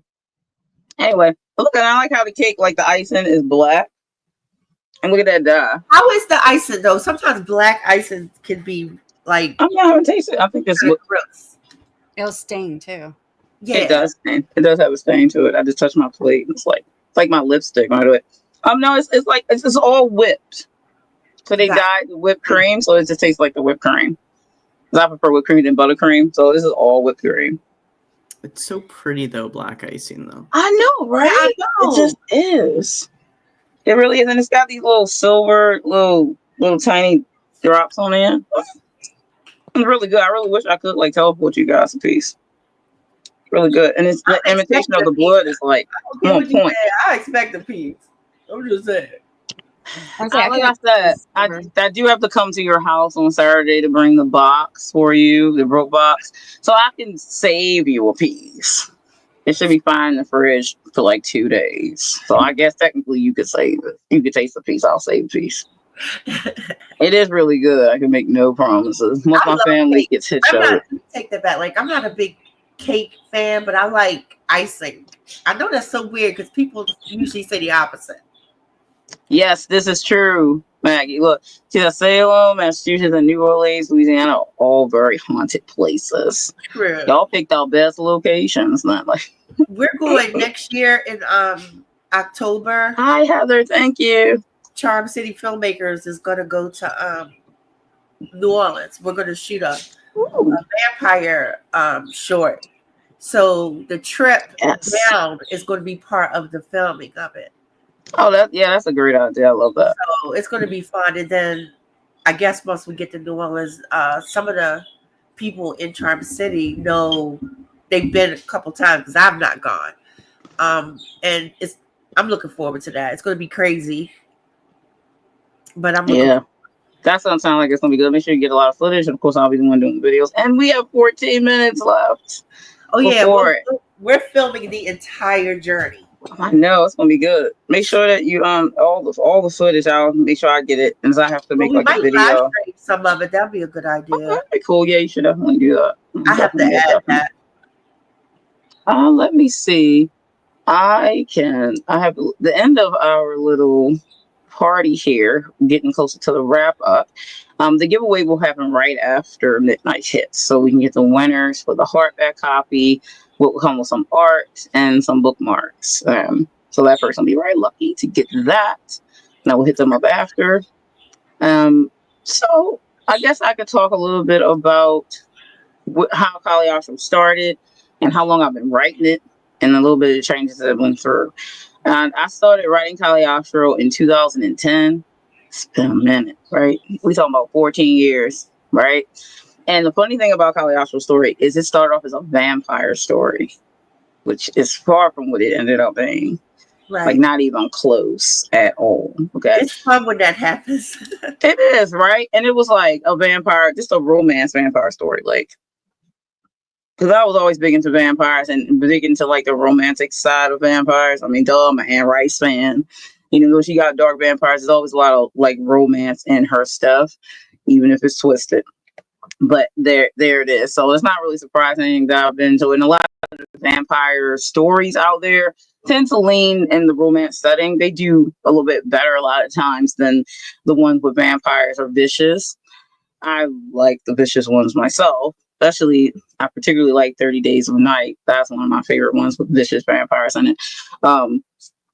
But that's where it started.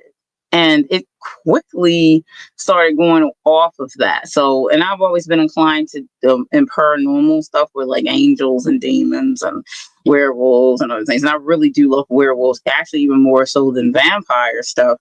But I think werewolves get a short end of the stick. Like people seem to forget about them. Even though we have werewolf stories, we don't have werewolf stories. Like a lot of people will say werewolf and they'll just mean a shifter. Or they'll say werewolf and they'll mean just like a wolf man, still different than a werewolf. Wolf men are actually a little bit more vicious than a werewolf can be, believe it or not. But in this case, you don't see a lot of like different types of stories with werewolves. Like, rather you go romance, rather you just go straight like monster horror or other layered type of stories with werewolves. You don't see that a lot.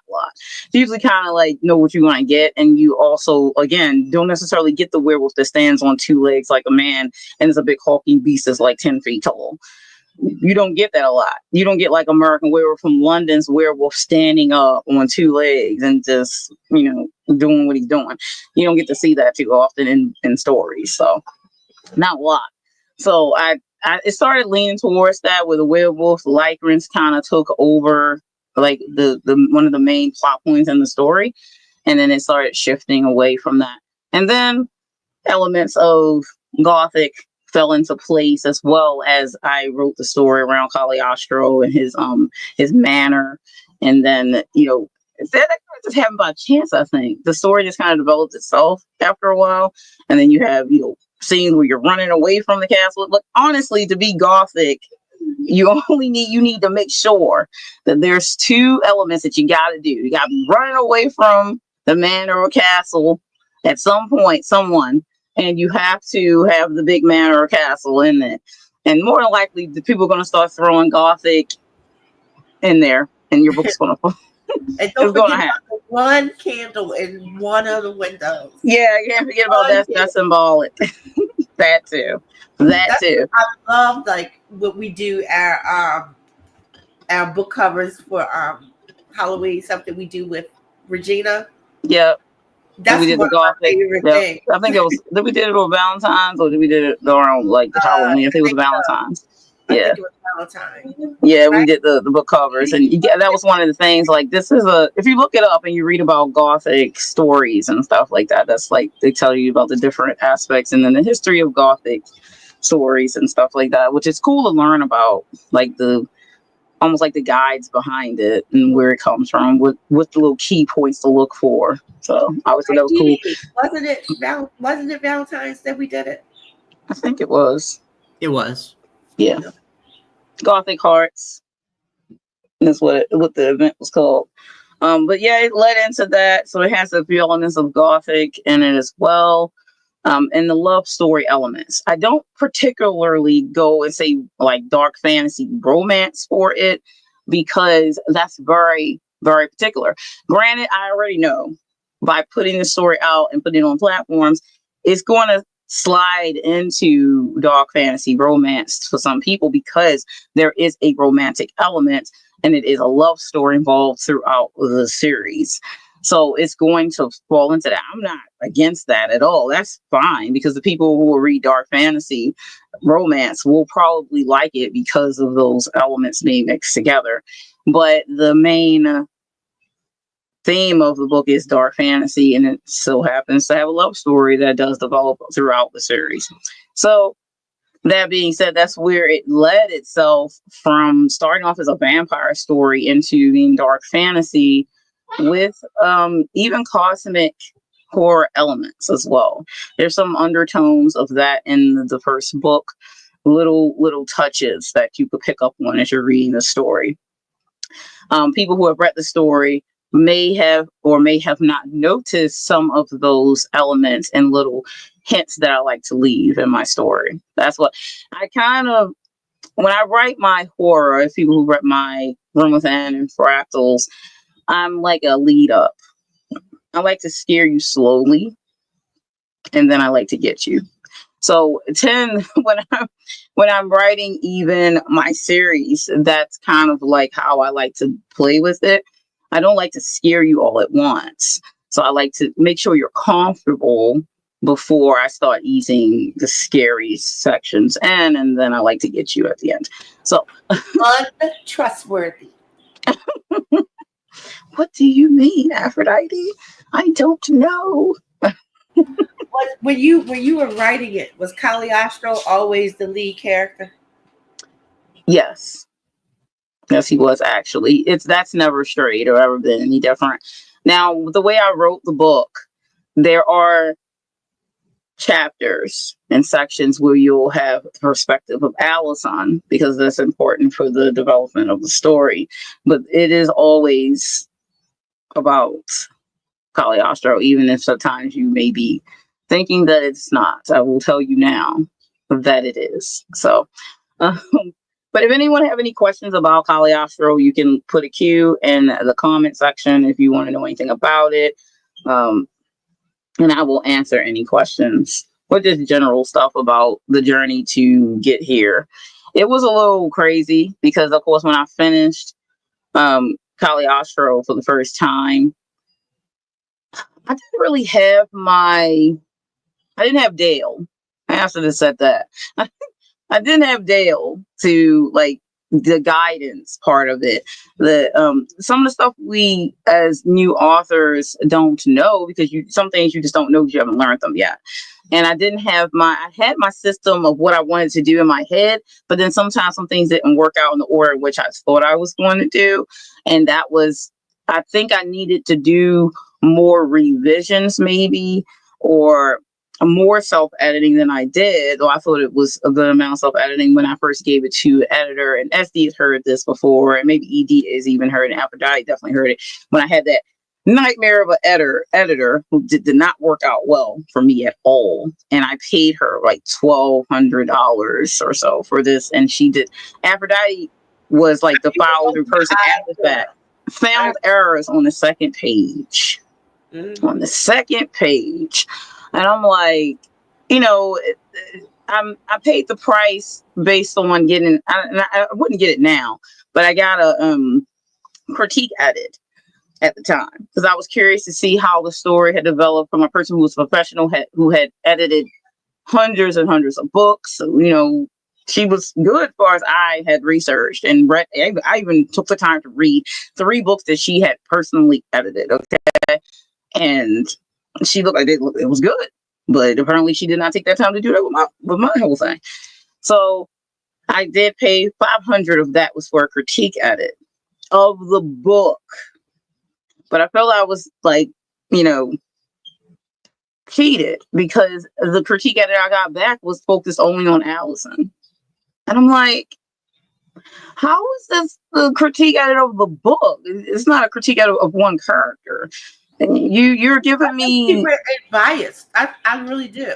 Well, she was being a bit. Well, even if let's say she liked Allison the best, right? Let's say that's the character that she really enjoyed in the book. That's not what I paid her for.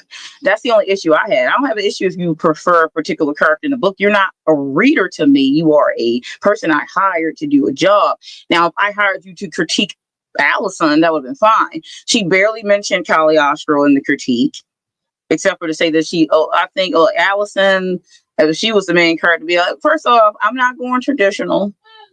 I don't need you to tell me that you think the book, maybe this would be better if she was the main character type of situation, because I'm getting that's what you leaning towards. But I don't really care about that because the whole series is based on this character. You think I'm going to change my story and I'm self-publishing? Ain't nobody, no, I didn't get a book offer, and they were like, oh, switch to Allison. I would still be like, no, bye, I'm good. But being the case, the name of the book is Caliostro. Well, exactly. But the critique needed to be for the whole book, so I could see what the critique, So I will say the one thing I got out of her entire edit was I had more scenes in it where Allison had shower scenes. And she was like, I think she's probably bathing too much. That was like the only good advice she gave. Like, and that was it. I can't even say that anything else was good. And the one thing that kind of just took me out with her was because there's a line in the book where Caliostro or Allison have a conversation, and she says I think it was her who said she was sorry about his mother dying because he was telling her about some of his past.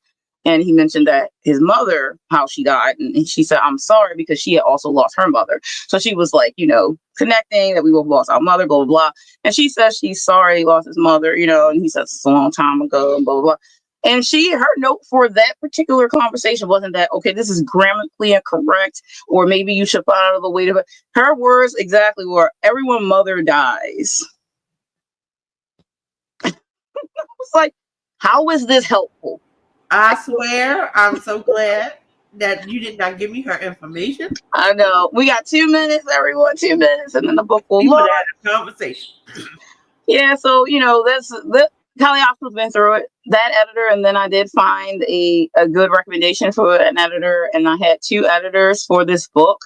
that I really trust. The one editor who did the main story, then I have an editor who does my short stories, and he edited the other 3 stories that's in the back of the book. And I have a great formatter, which is Aphrodite Lee, who's a formatter. So yes, I'm blessed to have a great team now. You gotta find. Wondered what Heather was asking, if you didn't have some type of contract in place where you could have like maybe paid half up front. Like with the first editor I worked with, I only paid her half up front. Yeah. To work, and then I liked her work, so I paid her the rest.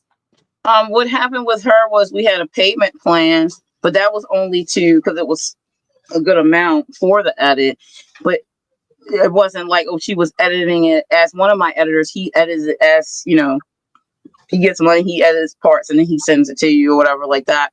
But she was like, oh, you're just paying off a payment plan type of thing. And then she did it. I think she just did it really quick at the end when the last payment was due. That's what it looks like, because I read her other books that was edited. It wasn't grammatically like bad errors and stuff like that. So this was like on the second page, it already had grammatical errors. So I think she rushed it in the last couple of days or like the last week and was just in a hurry. So I just think it was the lack of care for the project. It was blatant. Like, should have been able I'm to get very blind and I have to have stuff read to me. Yeah. But I went over this after Danny got the edit back, and I went over it, and literally on the next page, like you flip the first page, and then there's no way an editor should have missed it. If I saw it, then she should have missed it. It was absolute. I'm like, wow. Yeah. And the book should be live. Let me go check here. She didn't take her time with that, because that's what I really think happened. She did not. That's all it was. I think it was a rush job. She just rushed. I'm going to say it was a rush job from what I gather. All right, let me see. I think Amazon probably will take a while to get the ebook because I think they don't mesh up. Let me see if I can check it.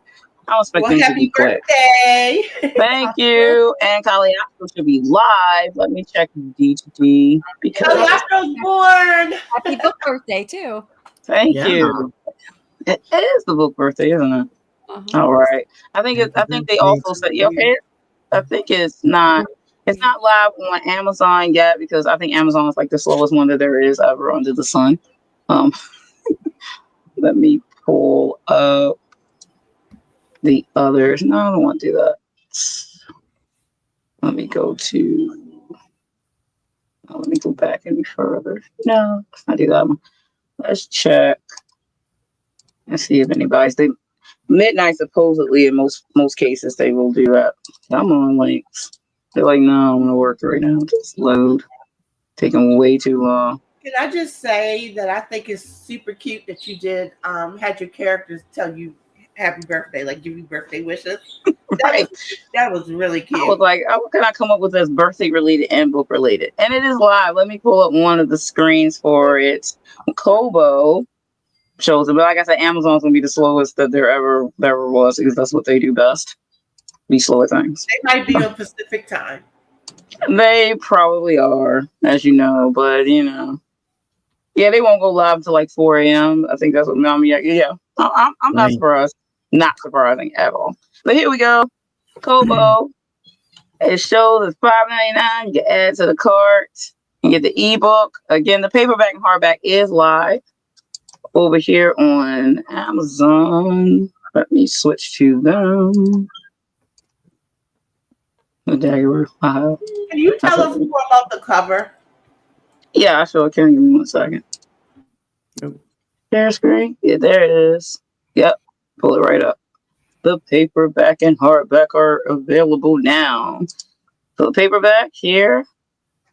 And I will read on Amazon, the description for Amazon. It actually should be across the board for DVD, but some of them have to still update. I'll read you that. There is a darkness that demands to be unleashed. Caliostro was born different, a Lycran, a being of immense shadowy power, his true self hidden even from himself. For years, he has lived in isolation, resigned to the quiet pools of darkness within. But when he discovers a woman drowning in his lake, everything changes. Her name is Allison, yet she remembers nothing of who she is or how she came to be there. As Caliostro informs her of his world and her new situation, an undeniable bond forms between them, one that feels achingly familiar. But Allison's presence awakens more than emotion long buried. It stirs the ancient forces within Caliostro, threatening to unravel the fragile control he has over his darker nature. As secrets surface and enemies close in, Caliostro must confront the truth about his origins, his connection to Allison, and the role they both play in a world teetering on the edge of ruin. To protect her, he must embrace the shadows, but will it cost him who he is or the woman who might be his salvation? So it is live. You can get it in paperback and hardback and ebook. If you check all of the links on the books to read, all of those I believe are live. Let me pull up the books to read. Congratulations! I can't Thank you. believe It's been a long time coming. I think I'm kind of calm because it's been like, so stressful trying to get everything together and get the book together. And enough for you. I have butterflies in my stomach. I know you were like right before the show. You're like, why am I nervous? This is like it's my book. I'm just so proud. I'm proud of all writers. I really am. I know, right? Thank you. Hey. But yeah, so the cover you asked me about. The artist for the cover name is Dusan Malkovich.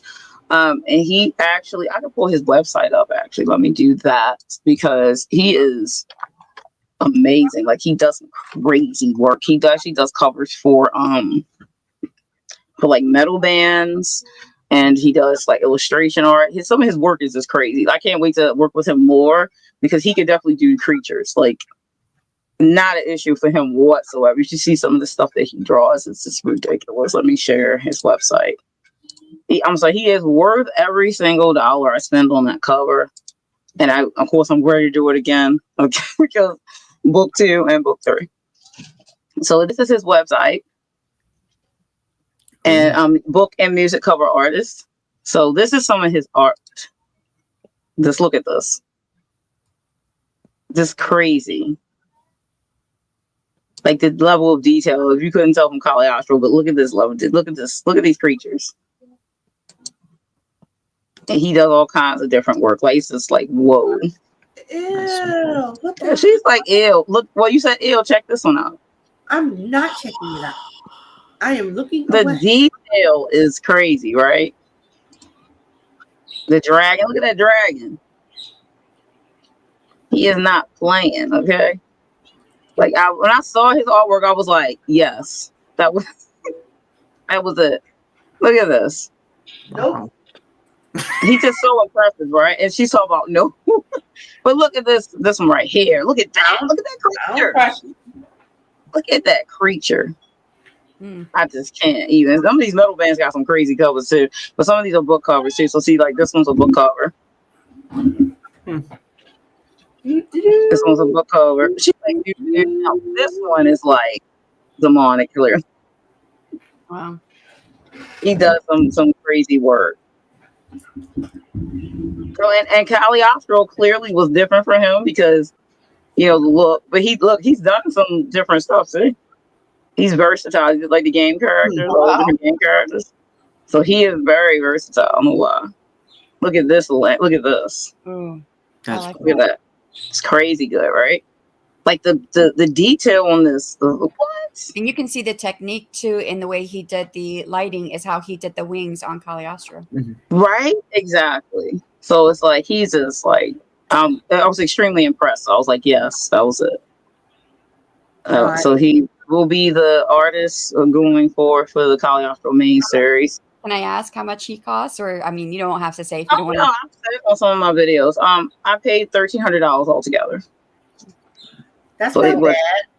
Well, it included gave me files for the audiobook, the ebook, the paperback, the hardback, and he gave me the raw whole entire picture without any words on it so I can make posters or do whatever I wanted with it.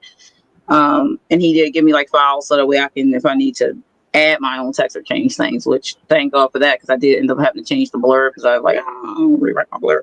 Oh, and this one here. So, like, little Cthulian. Oh, my. Look at that. Did he do your character artwork too? Because I mean, this one looks a lot like the Caliostro on the cover, but it's a different pose.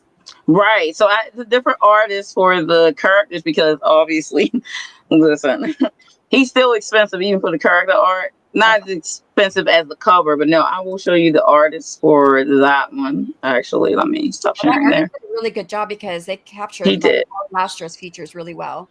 Yes, I thought he did do very well, considering they're not the same. Okay. I didn't even realize that. I thought they were the same.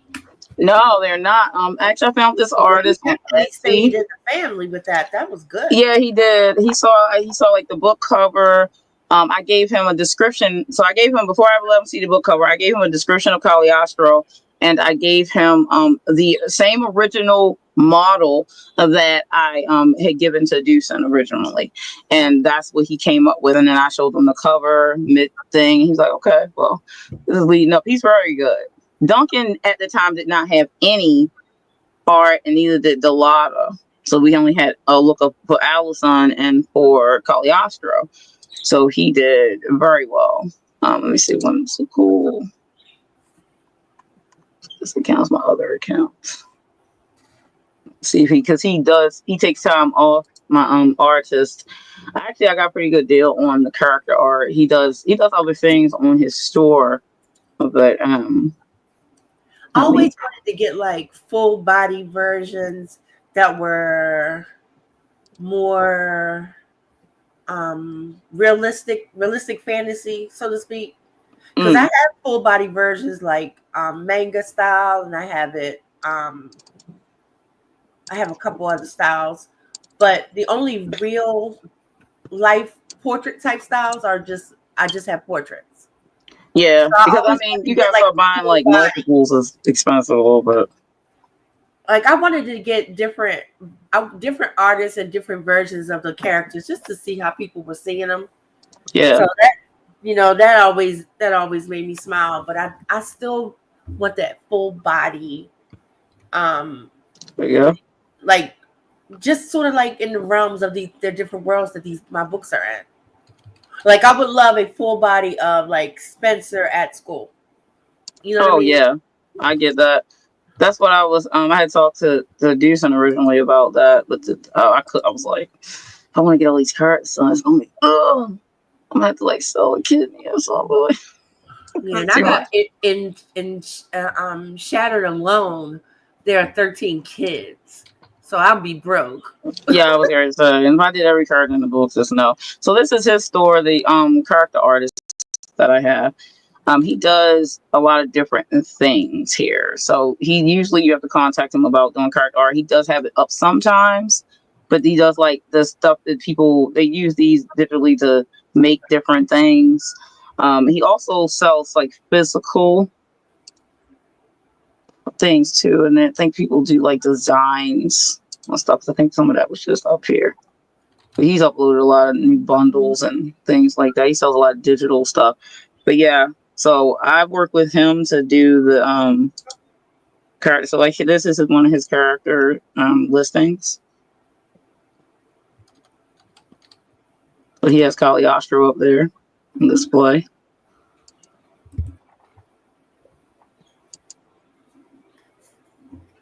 Like a dragon type of race look like. He does monsters. I'm not seeing anything different other than the same two characters on the screen. Oh, I'm sorry. I thought I clicked on there. Should have been. Hold on a second. Oh, that's this one. It's link. I forget how this freaking string. It was on an Etsy one, but it wasn't on the right one. There we go. That's the right one. There we go. Anyway. Oh, okay. So here's some of his creatures. Some of the characters. Rabbit Girl. And he has Allison up there listed as well. There's a dragon race, looks like. Character's interesting too. It's Caliostro. So he does do different and now designs depending on what the character, what they present. This is the poses that he offers directly. Pose A, B. Not AI at all. No. I asked him that right out the gate, but no AI. He goes through the stages and then draws, and he sends you. But yeah, he no AI. Nice. But yeah. I try to definitely always work with artists that don't use AI.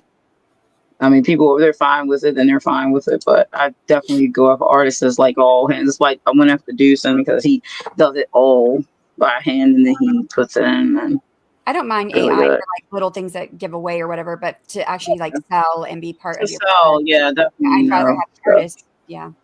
Yeah, because it's just like you can. To me, you can tell. I 100% agree.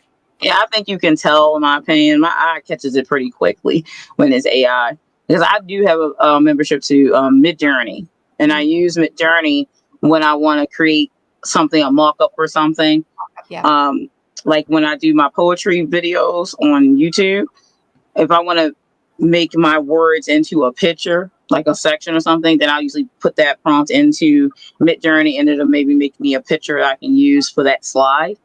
If it's going to be something that's free based, I'm not, I'm not against it. But if you want to be like your books and stuff, no, I'm going to not be. Because even when I go on Creative Fabrica and I look up like little pieces. So see, he shows here when he's drawing. Oh, I like that. He does all this over here. I like it when they do time lapse. Yeah, he put the details in. Yep. Nice. Yeah, so I really like his work. He does really well on faces. Yeah, he really does. He does really well. What is that on her shoulder? Like a bird creature? Oh, looks I up. see it now. I was like, what the? And I think it goes back like behind her head, like it has like a wide bit of feathers.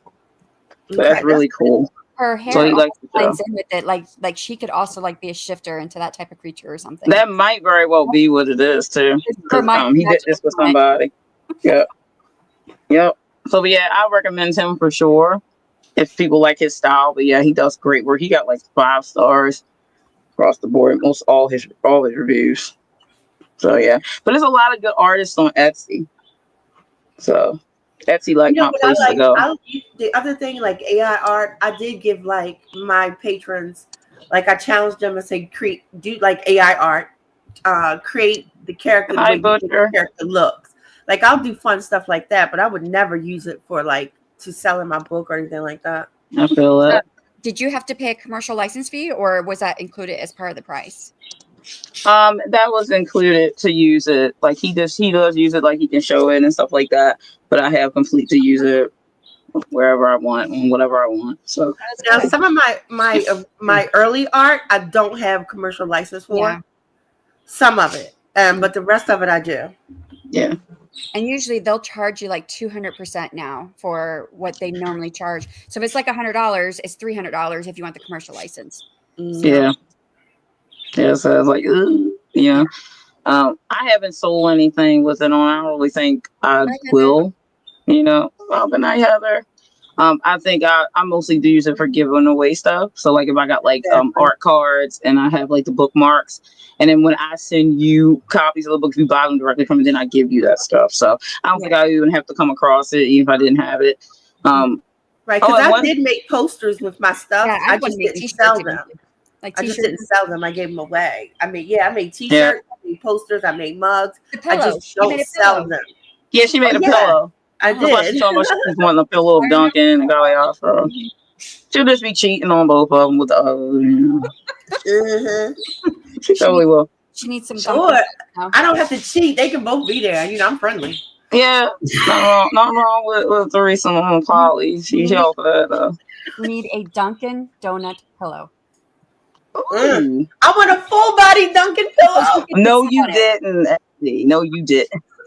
And no. And then you put Caliostro on the other side. It has to be full body.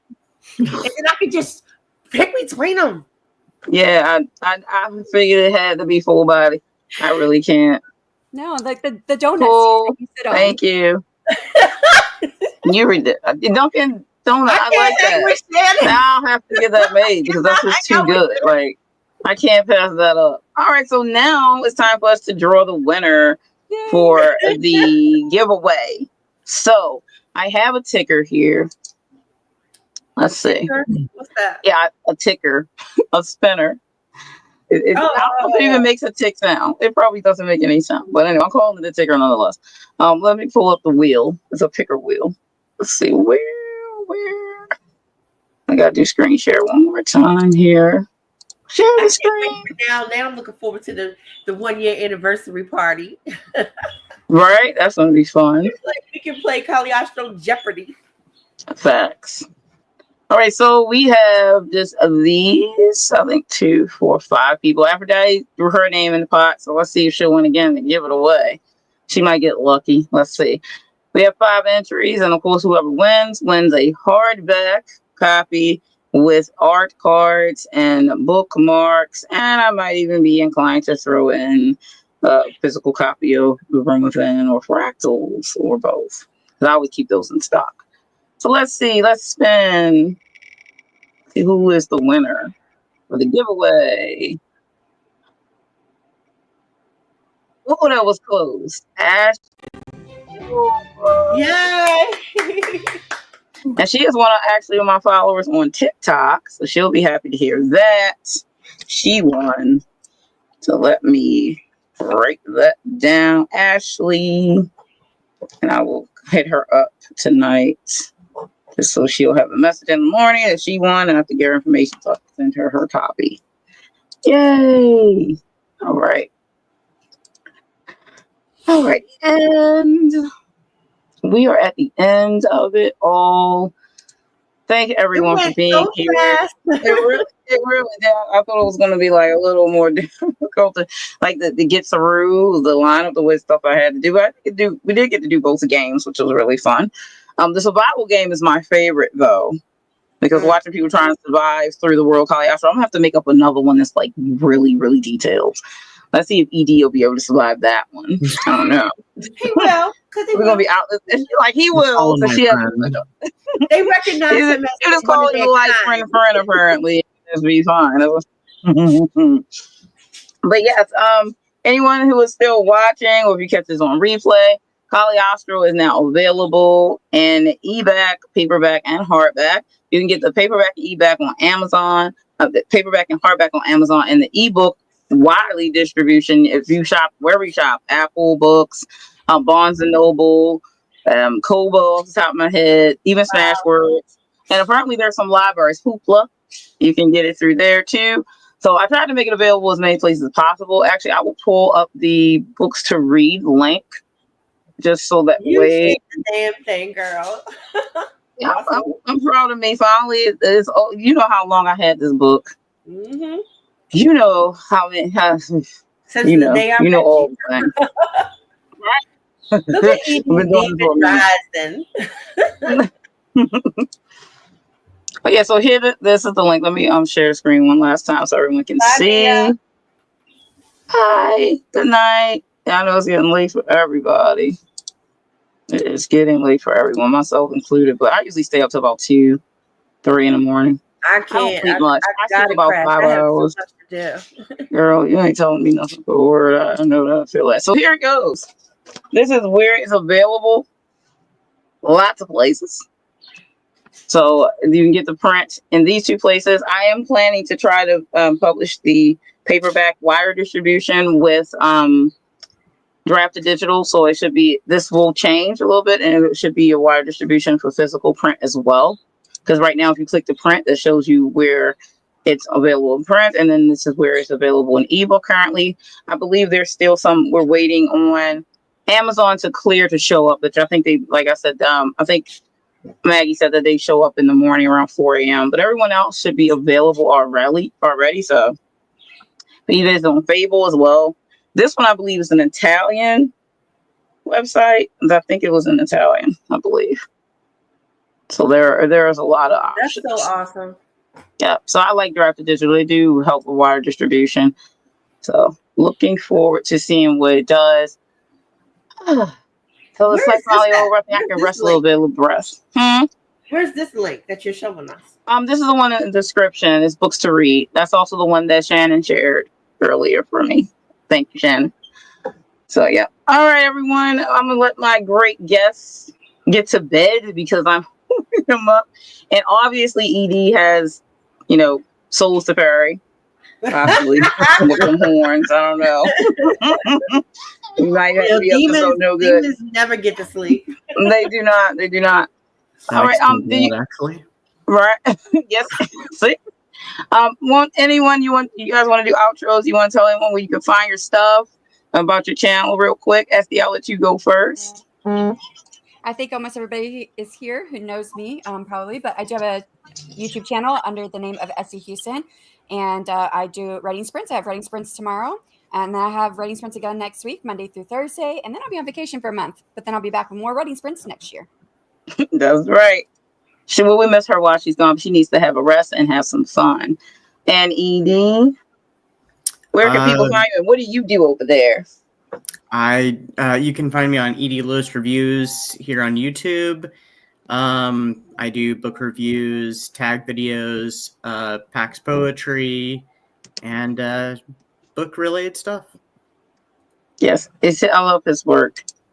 Like, you get good recommendations from ED, so make sure you go check out his channel. Make sure you subscribe to SD and ED. And Aphrodite, you are up next. What do you want to tell the lovely folks? What's coming up for you and where to find you? You can find me again on YouTube soon. I'm finally got my life flipped upside down for so long, and now it's finally writing itself. And look out for some cool stuff that's coming up. That's like the best way I can put it. Other than that, you can find me in my books on Amazon, either under my name, Aphrodite Lee, or under my pseudonym, Minx Kenosha, if it's spicy. My spicy stuff goes her way. Other than that, I don't know what else to say without giving out spoilers. So that's cool. That's it.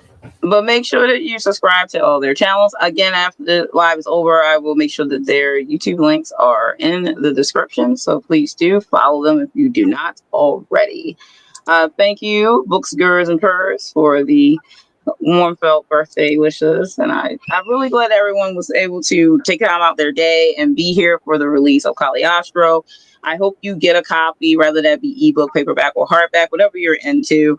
And I'll be waiting to hear from everyone what they think of Caliostro. I am going to be looking to try to be on a virtual book tour during 2025. So anyone who is interested in having me on their channel to do an interview, please let me know if you do that type of thing, or if you know someone who does, shoot them my way. But I will be scouring for those so that way more people can hear about Caliostro and get in. So if you know any booktubers also who would be interested in getting an ebook copy of the book so that they can give an honest review, totally into doing that. So with that being said, I'm going to go enjoy my birthday cake and maybe take a break for once and watch some K-dramas, because that's what I love to do. Well, it might be time for a Chinese drama, I'm not sure. But thank you everyone for being here. Thank you SD, thank you ED, and thank you Aphrodite for giving your time and being here for this. Again, another part of Caliostro, because you were here for the Kickstarter launch as well. So I will see everyone very soon. And of course, as always, stay scared. Bye, everybody.